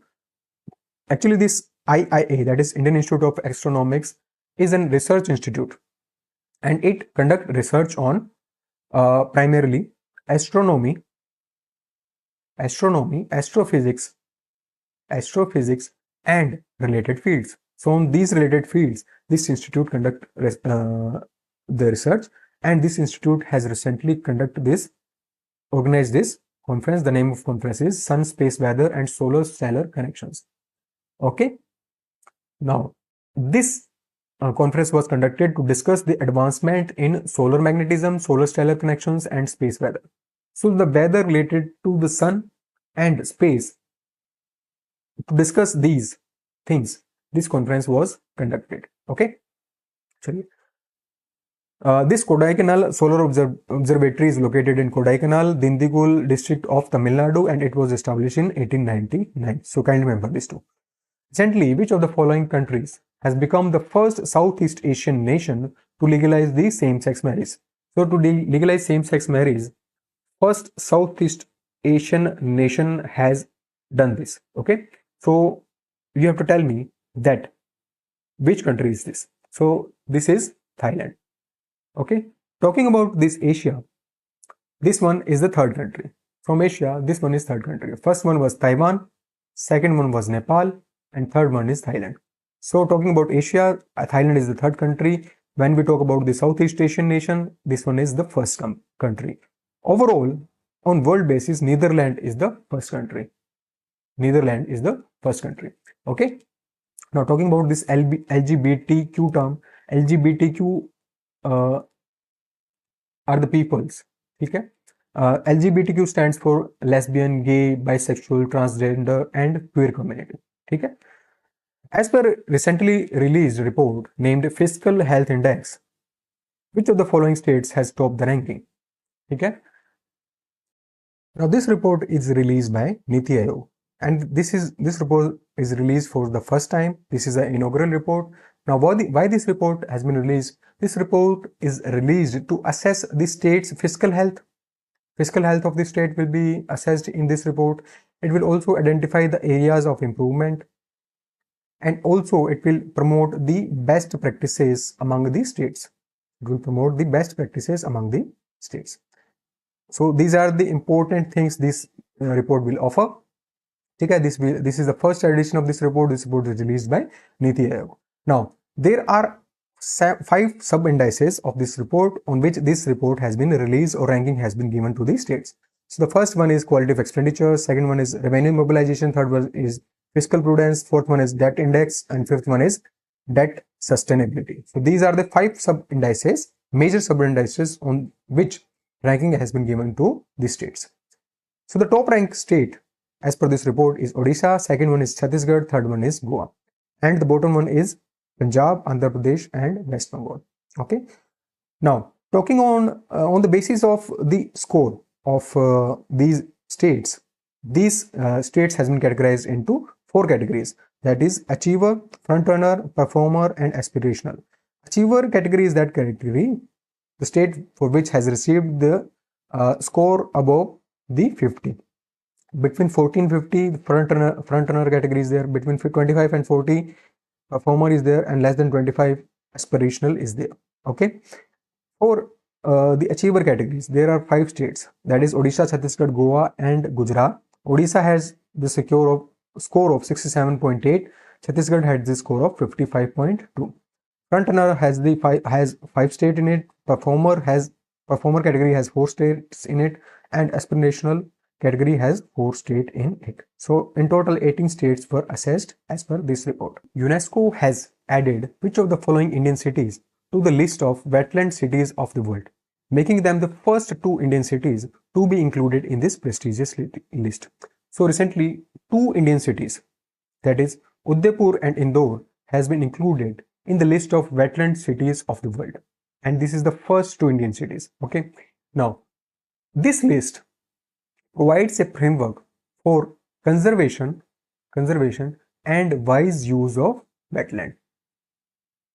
Now, talking about this International Convention of Wetland, it was adopted in 1971 in Ramsar city of Iran. In Ramsar city of Iran, this International Convention on Wetland was signed. Okay. Recently, in 2025, there were 31 cities. 31 cities were included in this list, and from India there were 2 cities, that is Indore and Udaipur. These are the 31 cities from which were included in this list. Maximum cities are from China. Okay? Maximum cities are from the China. Now why this Udaipur and Indore has been selected? Because Indore has a wetland named Sirpur Lake. This is a Ramsar site in Indore. Nearby Udaipur, there are 5 major wetlands named Pichola, Fateh Sagar, Rang Sagar, Savroop Sagar, and Doodh Talai. So these are the 5 major wetlands which are around the Udaipurs. That's why this Udaipur and Indore has been selected. Okay. Now this wetland city accreditation aims to conserve and protect these wetlands. Okay? And this accreditation is valid for 6 years. Recently, ISRO has rolled out GSLV with NVS-2 satellite, okay, which is a part of NAVIC, yani navigation with Indian constellation. Okay. You have to tell me that NVS-02 satellite is designed, developed by which of the following organization? So this is developed by URSC Bengaluru, yani UR Rao Satellite Center located in Bengaluru. Now NAVIC, talking about this NAVIC stands for Navigation with Indian Constellation. It is also known as Indian Regional Navigation Satellite System. It is developed to provide the navigation facilities to Indian people and organization. Okay? This IRNSS, yani NAVIC, will provide services to Indian users, and also it will extend these services. This service would be extended to region up to 50 1500 kilometer from its boundary, from India's boundary. Okay, now this NBS-2 satellite, it is the second satellite. It is the second satellite of 5 second generation satellite. It is developed to replace the existing satellite in IRNSS. Okay, its weight is 2250 kg and it has the power capacity of 3 years. Okay, these satellites will have the longer lifespan of 12 years. Okay, now Navik satellite is navigation satellite. I have told you earlier, Navik satellite is an navigation satellite. These constellation will have the 7 satellites. Okay, recently, which of the following ship has completed the final phase of hydrographic survey of Mauritius? You have to tell me which of the following Indian ship has completed the first phase of hydrographic survey of Mauritius. Okay, so the name of ship is INS Sarvekshak. INS Sarvekshak is the ship. Hydrography. What is hydrography? Hydrography is a branch of science, applied science, which deals with measurement and description of physical features of ocean, sea, coastal area, lakes, rivers. So this provides the measurement and a description of the physical features of ocean, sea, lakes and rivers, coastal areas, etc., etc. So this hydrographic survey of Mauritius first phase has been done by INS Sarvekshak. Now talking about INS Sarvekshak, this is Indian Navy's hydrographic survey ship. It is based in Southern Naval Command of Kochi and it is built by Goa Shipyard Limited. Okay. Recently, which of the following organization has launched Enhanced Certificate of Origin 2.0 system, which is a significant upgrade designed to simplify the certification process for exporters, and it will also help in enhancing the trade efficiency. Now let us first discuss that what is this certificate of origin. Now certificate of origin is a kind of document. It is a kind of document which is required to exports to those countries with which India has the trade agreement. So India has a free trade agreement with many countries. Okay, so to claim the duty concession from those countries, India has the exporter has to submit this certificate or this document. So this is a kind of document which is required for export to those countries with which India has the free trade agreement. Now this is a kind of certificate when any exporter is exporting any kind of product from India to a particular country with which India has the free trade agreement, it has to submit that certificate to the importing country. And with that document, he or she can claim the duty concession. So basically, this certificate will help in claiming the duty concession in the importing country with which India has signed trade agreement. Okay, so this is what it is known as certificate of origin. Now recently, second phase or the new system, that is certificate of origin 2.0, has been launched. This is launched by DGFT, meaning Directorate General of Foreign Trade. Now DGFT is responsible for administering law regarding foreign trade. So it will help in administering law regarding the foreign trade. Okay, so DGFT has launched this certificate of origin 2.0 system. Okay, now why this system has been launched? Now this system has been launched with some upgrades, some new features, user-friendly features are launched under this system. Some user-friendly features are launched under the system.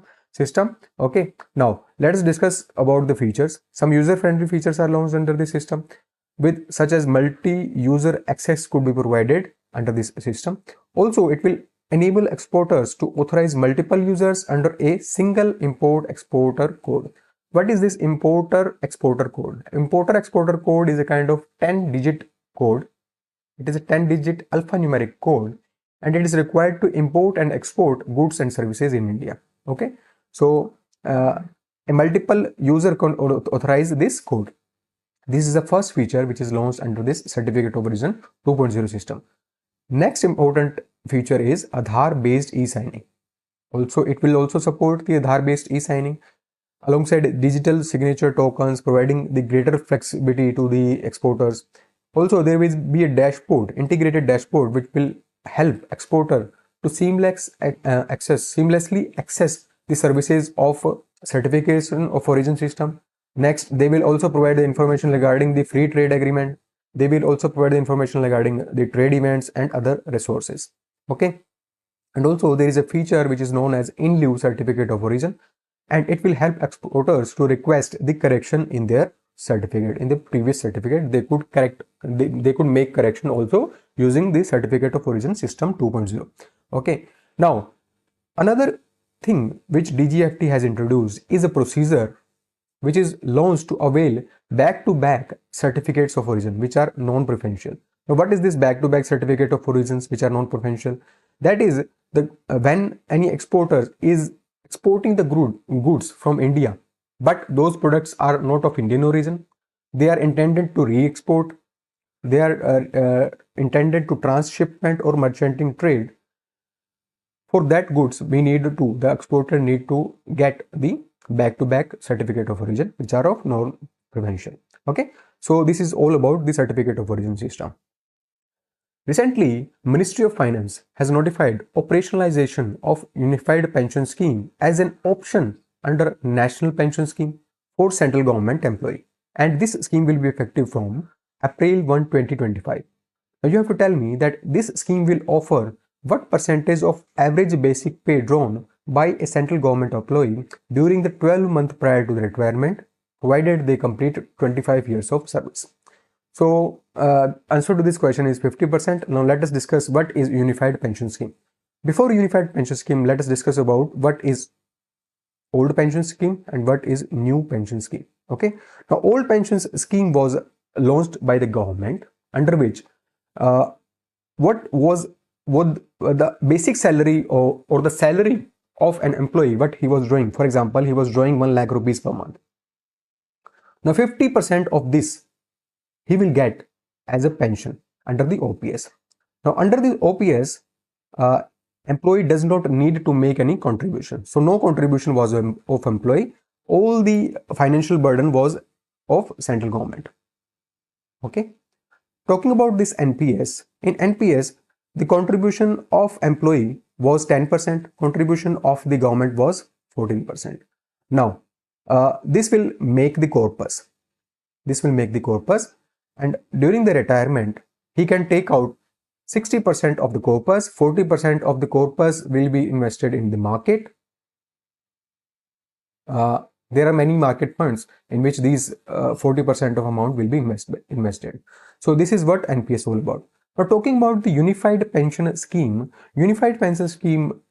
in this 50% of the average basic pay that is drawn by central government employee during the prior 12 months of the retirement, they'll get the 50% of the average basic pay. What does this mean?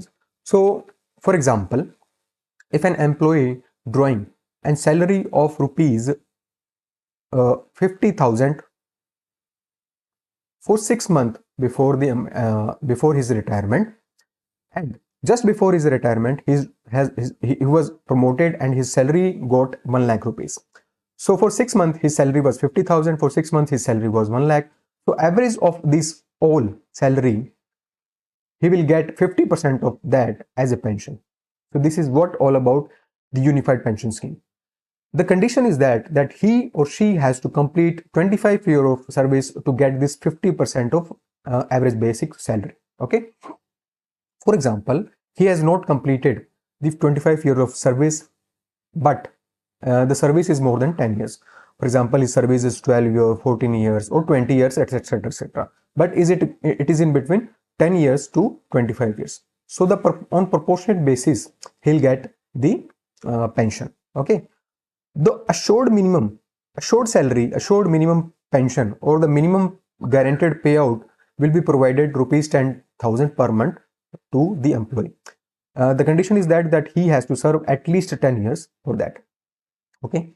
Now, what happened in the case of the death of the employee? So in the case of death of the employee, family payout will be 60%. So family will get the 60% of the payout as a pension. Okay. Now, under the UPS, under the NPS, I've told you that contribution of employee was 10% and contribution of government was 14%. Now, this contribution of government that was 14% under NPS has been increased to 18.5%. Okay. So this contribution has been increased to 18.5% under this unified pension scheme. As per recent information, Union Cabinet, has approved Protection and Enforcement of Interest in Aircraft Objects Bill. And this bill has been approved by the Union Cabinet to ratify which convention? So this bill has been approved by the Union Cabinet to ratify Cape Town Convention. To ratify Cape Town Convention, this bill has been approved by the Union Cabinet. Now, what this bill aims to? Now, this bill aims to aim to ratify Cape Town Convention, and one is Cape Town Protocol. So for these two things, this particular bill has been introduced. Okay. Now, Cape Town Convention is also known as, the other name of Cape Town Convention is Convention on International Interest in Mobile Equipment. So this is what convention's full name is all about. Okay. Now this bill will help in lowering the leasing and financing cost of aircraft. So what is this bill all about? Let me tell you this in a very brief and very lucid manner. Now, for example, any Indian company want to has possessed a aircraft from a foreign company. Okay, but due to some issues, he could not pay the amount. And he gets default on his payment. But now he has the payment and he wants to repossess that aircraft from a company that is based outside India or any company. So he can repossess that aircraft in case he has a default earlier. Okay. So to repossess the high value mobile assets like aircraft, engine, defaulters, in case the airline defaults on lease payment, so in case any airline defaults on lease payment, he or she can, the company or the creditors can repossess that high value mobile assets or the aircraft or helicopters. So this is what all about. This is what Cape Town Convention said. Now this convention was signed in Cape Town. That's why it is known as Cape Town Convention. Cape Town is in South Africa, and this convention was signed in 2001 under International Civil Aviation Organization and International Institute for Unification of Private Law, UNIDROIT. Okay. Now this convention aims to solve the problem of obtaining certain rights to aviation assets. Okay. Now talking about this Cape Town Protocol, this protocol aims to set some specific rule for aircraft financing and leasing. So this protocol sets some rule for financing and leasing of the aircraft. So this is what all about this Cape Town Convention. Now what is this International Civil Aviation Organization? So this is an organization which aims to plan and development of air transport in the world. Also, its headquarters is located in Quebec, Canada. Headquarter of Civil Aviation, ICAO, is located. Now, UNIDROIT, its seat is located in Rome, Italy, and it study and the needs and methods for modernizing, harmonizing, and coordinating private and commercial laws. Okay. Times Higher Education has recently released a report named World University Ranking by Subject 2025. Now you have to tell me which of the following Indian institution is the only Indian institution in top 100 for computer science, securing 96th position for the very first time in the ranking. So the institution is IISc Bangalore. Now talking about this report is given by Times Higher Education. Okay. Now this report gives ranking in 11 subjects. So this is a report which is subject wise. So subject wise ranking is provided to the institution worldwide. So as per this report, around 11,000 universities were ranked in 11 subjects. 11,000 universities in 11 subjects were assessed. Now what are these 11 subjects? These are arts and humanities, business and economies, computer science, education studies, engineering, law, life sciences, medical and health, physical sciences, psychology, and social sciences. Earlier, medical and health was known as clinical and health, and education studies was known as education. So basically, there are 11 subjects which were assessed, and 11,000 universities were ranked under this report. Now, under this report, from India, IISc Bengaluru has been ranked in computer science, and it is the only Indian institution which has secured the 96th position for the first time. Okay, now this is topped by University of Oxford. Let me tell you that what are the top ranking universities or institutes in all the subjects. So for art and humanities, Massachusetts Institute of Technology, which is based in US, has topped the rankings. In business and economies, the same institution has topped. In computer science, University of Oxford is there. In education studies, Stanford University. Engineering में Harvard University. Law, Stanford University. Life sciences, Harvard University. Medical and health, University of Oxford. For physical sciences, California Institute of Technology. Psychology, Stanford University. And for social science, Massachusetts Institute of Technology. So among all 11 subjects, 9 universities are from US, which has topped, and 2 are from United Kingdom. Okay, 2 are from United Kingdom, 9 are from US. Now, talking about the pillars on which the evaluation of universities or institutes had been done, there are 5 core pillars on which this has been done. 5 pillars are teaching, second one is research environment, third one is research quality, fourth one is industry, and fifth one is international outlook. चलिए, which of the following companies has launched Janus Pro 7B, which is a new artificial intelligence model which can generate detailed images from text input. So if we input text in this software, in this model, it generates detailed images, okay, in very good quality.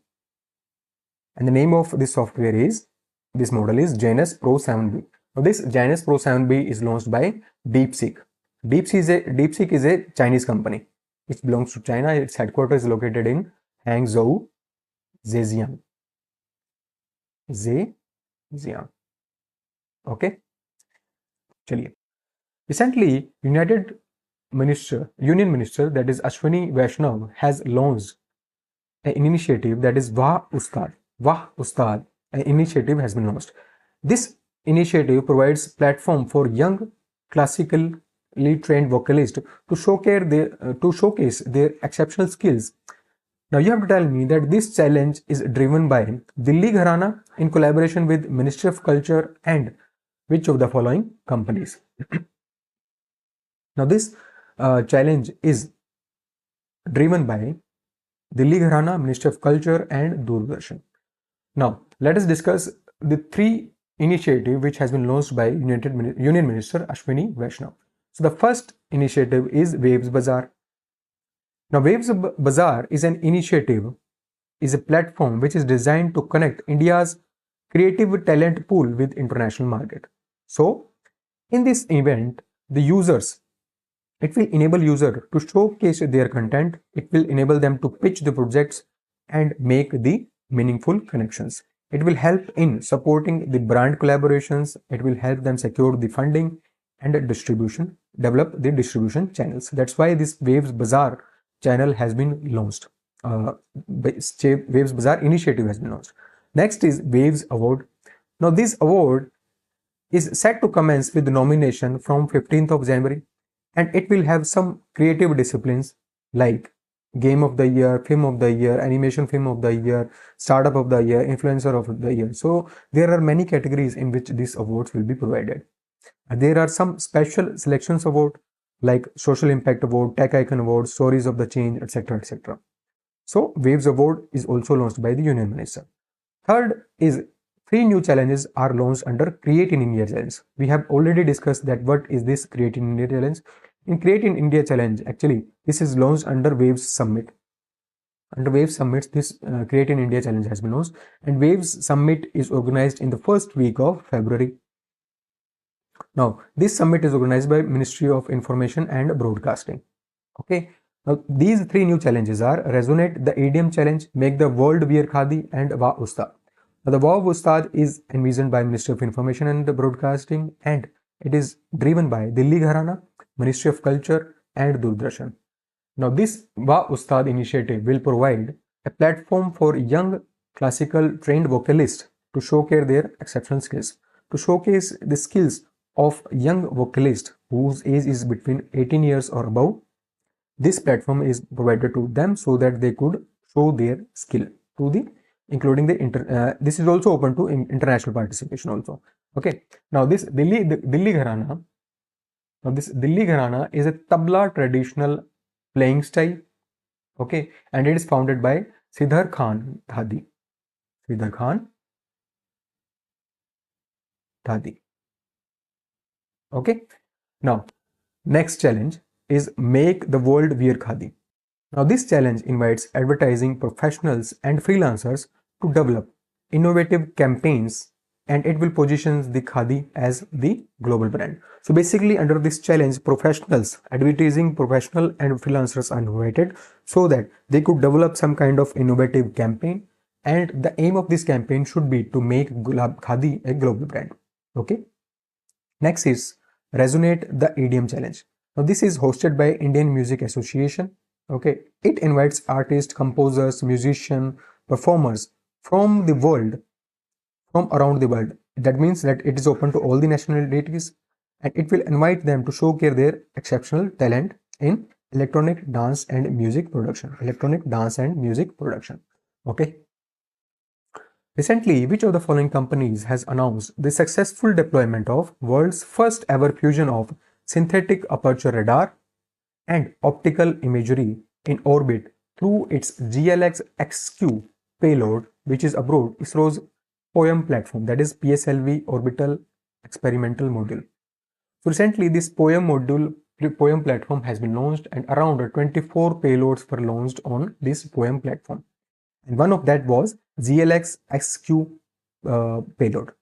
Now, under this payload, world's first ever fusion of synthetic aperture radar and optical imagery happened. Now you have to tell me that which company has done this world first ever fusion. So this is done by Galaxy company. Okay. Now it is an IIT Madras incubated company, and recently this is currently based in Bangalore.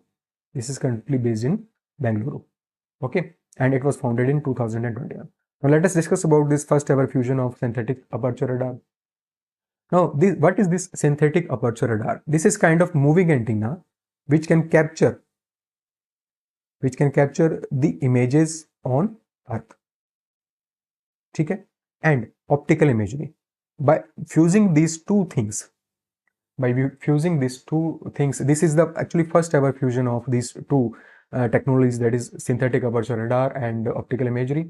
Okay, now under this first kind of integration, critical needs across sectors would be addressed.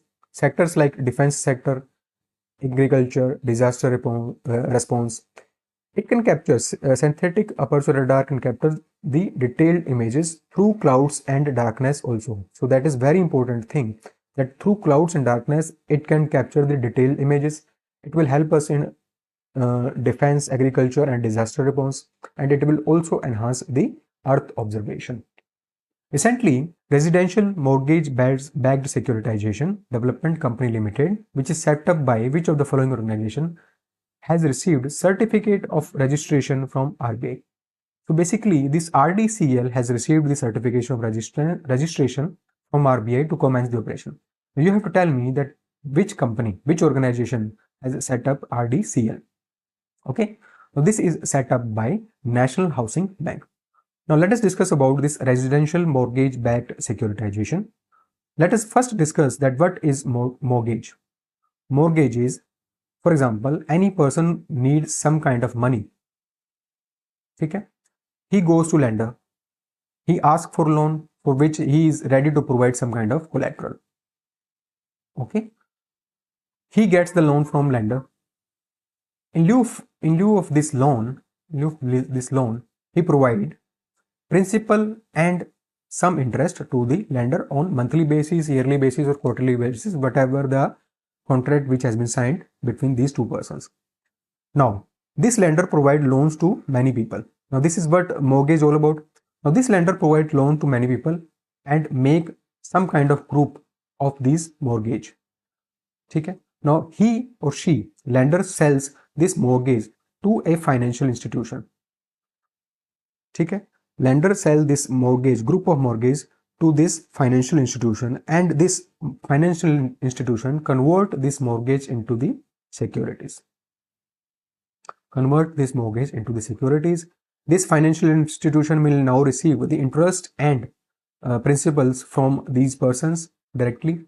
There is no role of lender now here, and these securities which this financial institution has converted the mortgage into security is known as mortgage-backed securities. Residential mortgage-backed security is that in which collateral is the resident, okay, is the house of that person. Okay. Now, this is what the residential mortgage-backed security is all about. Basically, this is a debt-based asset which is backed by interest paid on residential loans. Okay, this is what residential mortgage-backed security is all about. Now, this has been set up by National Housing Bank. Now, let us discuss about this company. The paid-up capital of this company, RDCL, would be 500 crore, and registered office of this company will be in Mumbai, and it will commence its operation in March 2025. Who among the following has been appointed as the acting administrator of NASA, and she has also become the first woman to lead this organization, that is NASA.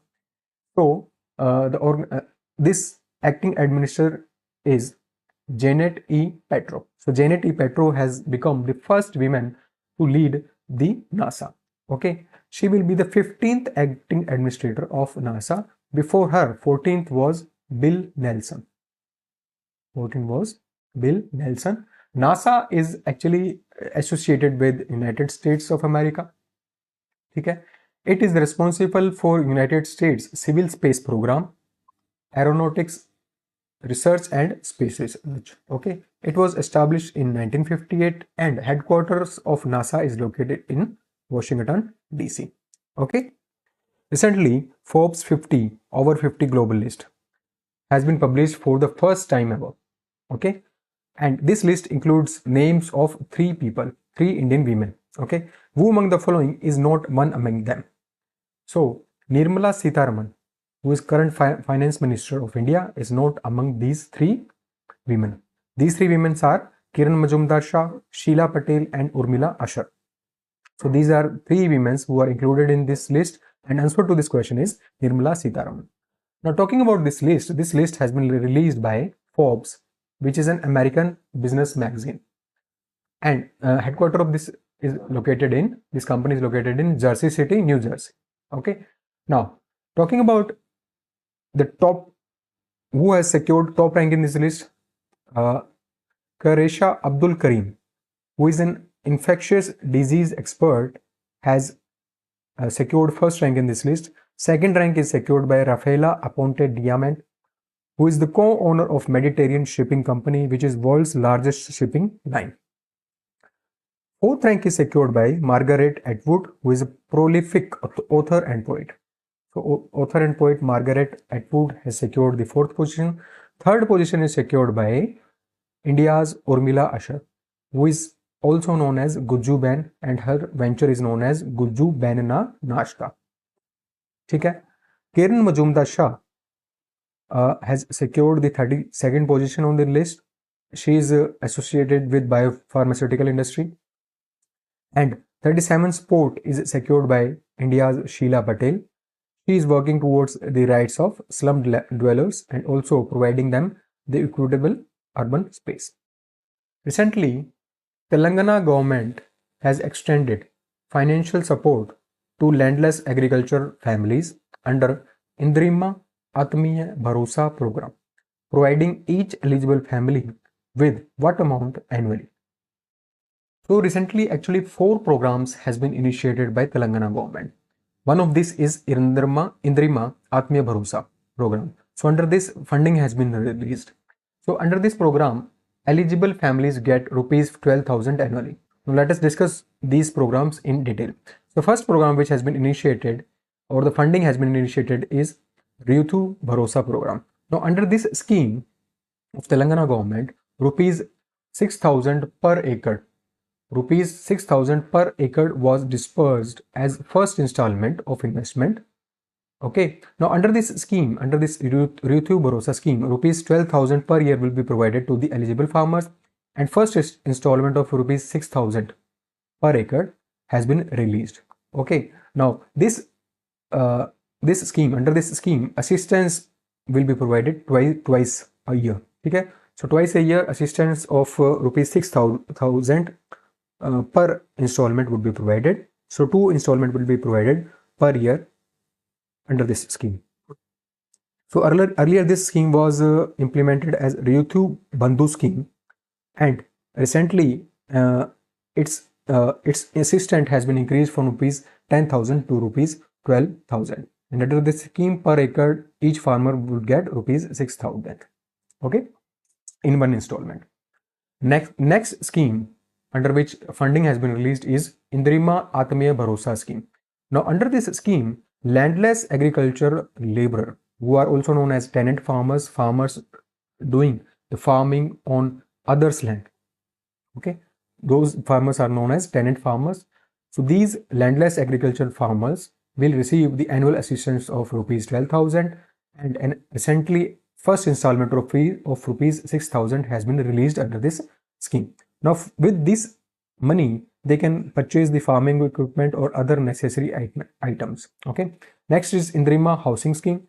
This is an affordable housing opportunity for all citizens who do not have roof over their heads. So those people who do not own their own houses, they will get the opportunity to get house under this scheme. Now, this scheme was launched in 2024, and recently funding under the scheme has been released. Now, under this scheme, rupees 5 lakh will be provided to each eligible beneficiary to build a house. Okay. Recently, which of the following organization has launched a digital platform, digital repository, also which is known as Dharohar Milestone in Indian securities market? Repository means some kind of place where all the data is there. Okay. So this repository named Dharohar is launched by SEBI, yani Securities and Exchange Board of India. Now, with this repository, this initiative aims to document and showcase 150 years of organized trading in India's securities market. So in India's security markets, there is an history of 150 years. And to showcase and document that, this repository, Dharohar, has been launched. We can access this repository at www.mism.org. Under this, on this website, an interactive timeline is provided with events and 3D galleries. And this repository hosts around 3,000 assets like articles, regulatory evolution, interview, etc., etc. Talking about SEBI, SEBI is headquartered in Mumbai. It was started in 1988. It was founded in 1998, and it is a regulatory body which is working in securities and commodity market. Chaliye. Recently, which of the following companies has launched revolutionary language model? The name of model is R1. It has an exceptional capabilities which will solve complex problems across chemistry, mathematics, and coding. So this R1 model will help solving the complex problems in the areas including chemistry, mathematics, and coding. And the name of model is R1. This model is known by DeepSeek company. DeepSeek company is associated with China, and its headquarters is located in Hangzhou, Zhejiang. Okay. Now this R1 model works on MOE architecture, yani mixture of experts architecture. Now this model has a team of specialist models which together work to answer a question instead of a single big model which is managing everything. Okay, so this works on MOE architecture, yani mixture of expert architecture. Recently, Birla Institute of Management Technology, yani BIMTech, has introduced a blockchain-based digital currency, which is designed exclusively for BIMTech ecosystem.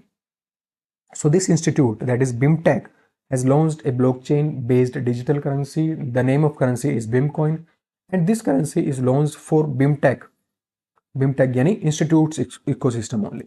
Now with this currency, the users like students, vendors, administrators can do the secure, transparent, and instant transaction. So this is help the students of BIMTech, the people working as a vendor in BIMTech and administrator to do the instant and secure transactions. Now, BIMTech is India's first business management institute to launch its crypto digital currency, or the digital currency named BIMCoin. Prime Minister Narendra Modi has inaugurated 38th National Games in Dehradun, Uttarakhand. Which of the following sports has been included in National Games for the first time? So for the first time, sports like yoga and Malkhambh has been included in National Games. So this National Games has been inaugurated in Dehradun, Uttarakhand. Okay, and it will conducted around 11 cities and 8 districts of Uttarakhand. The game's mascot is Mauli. The mascot of these games is Mauli, which is a state bird of Uttarakhand named Monal. So this Mauli is inspired by Monal, which is the state bird of Uttarakhand. Now under these national games, there will be 35 sports discipline. Okay, and 4 sports disciplines are non-medal like Kalaripattu, Yogasan, Malkhambh, and rafting. So these are the 4 sports which are non-medal sports. Okay, and yoga and Malkhambh are included for the very first time. Malkhambh is a sport on which there is a kind of pole. Okay, there is a kind of pole on which persons do some kind of exercise or some kind of yoga poses. Okay, that is known as Malkhambh. Okay. Under this national games, a kind of special park, also known as sports forest, will be established in which 10,000 saplings will be planted by athletes and guests. And the theme of this national games is Green Games. Can you remember this theme of this national games is Green Games. Now, China's first Type 054B frigate Luohe has been commissioned recently in Qingdao, East China's Shandong province. Now you have to tell me the designated hull number of this ship Luohe. So the hull number, what is hull number? Hull number is actually an identification number, hull identification number, and it is a unique serial number which identifies boat or ship. So to identify boat or ship, a unique ID, unique serial number is provided, which is known as hull number. So for Luohe, hull number 545 is provided. 545 is provided. Okay. Now talking about this Luohe, this ship will displace around 5,000 ton. Okay, it is a 147-meter long ship. Okay, and it has some advanced technologies and like stealth technology. It will have the combat command system and firepower integration. Chaliye. Recently, who among the following was named as ICC Men's T20 Cricketer of the Year 2024, and these awards are given by ICC. So at ICC Award 2024, who among the following has received this T20 Cricketer of the Year award? So this award has been given to Arshdeep Singh. Other winner of these awards are, in T20, women winner is Amelia Kerr. She is from New Zealand. Men's ODI cricketer is Azmatullah Omarzai, who plays from Afghanistan. Women's ODI cricketer is Smriti Mandhana. She is from India.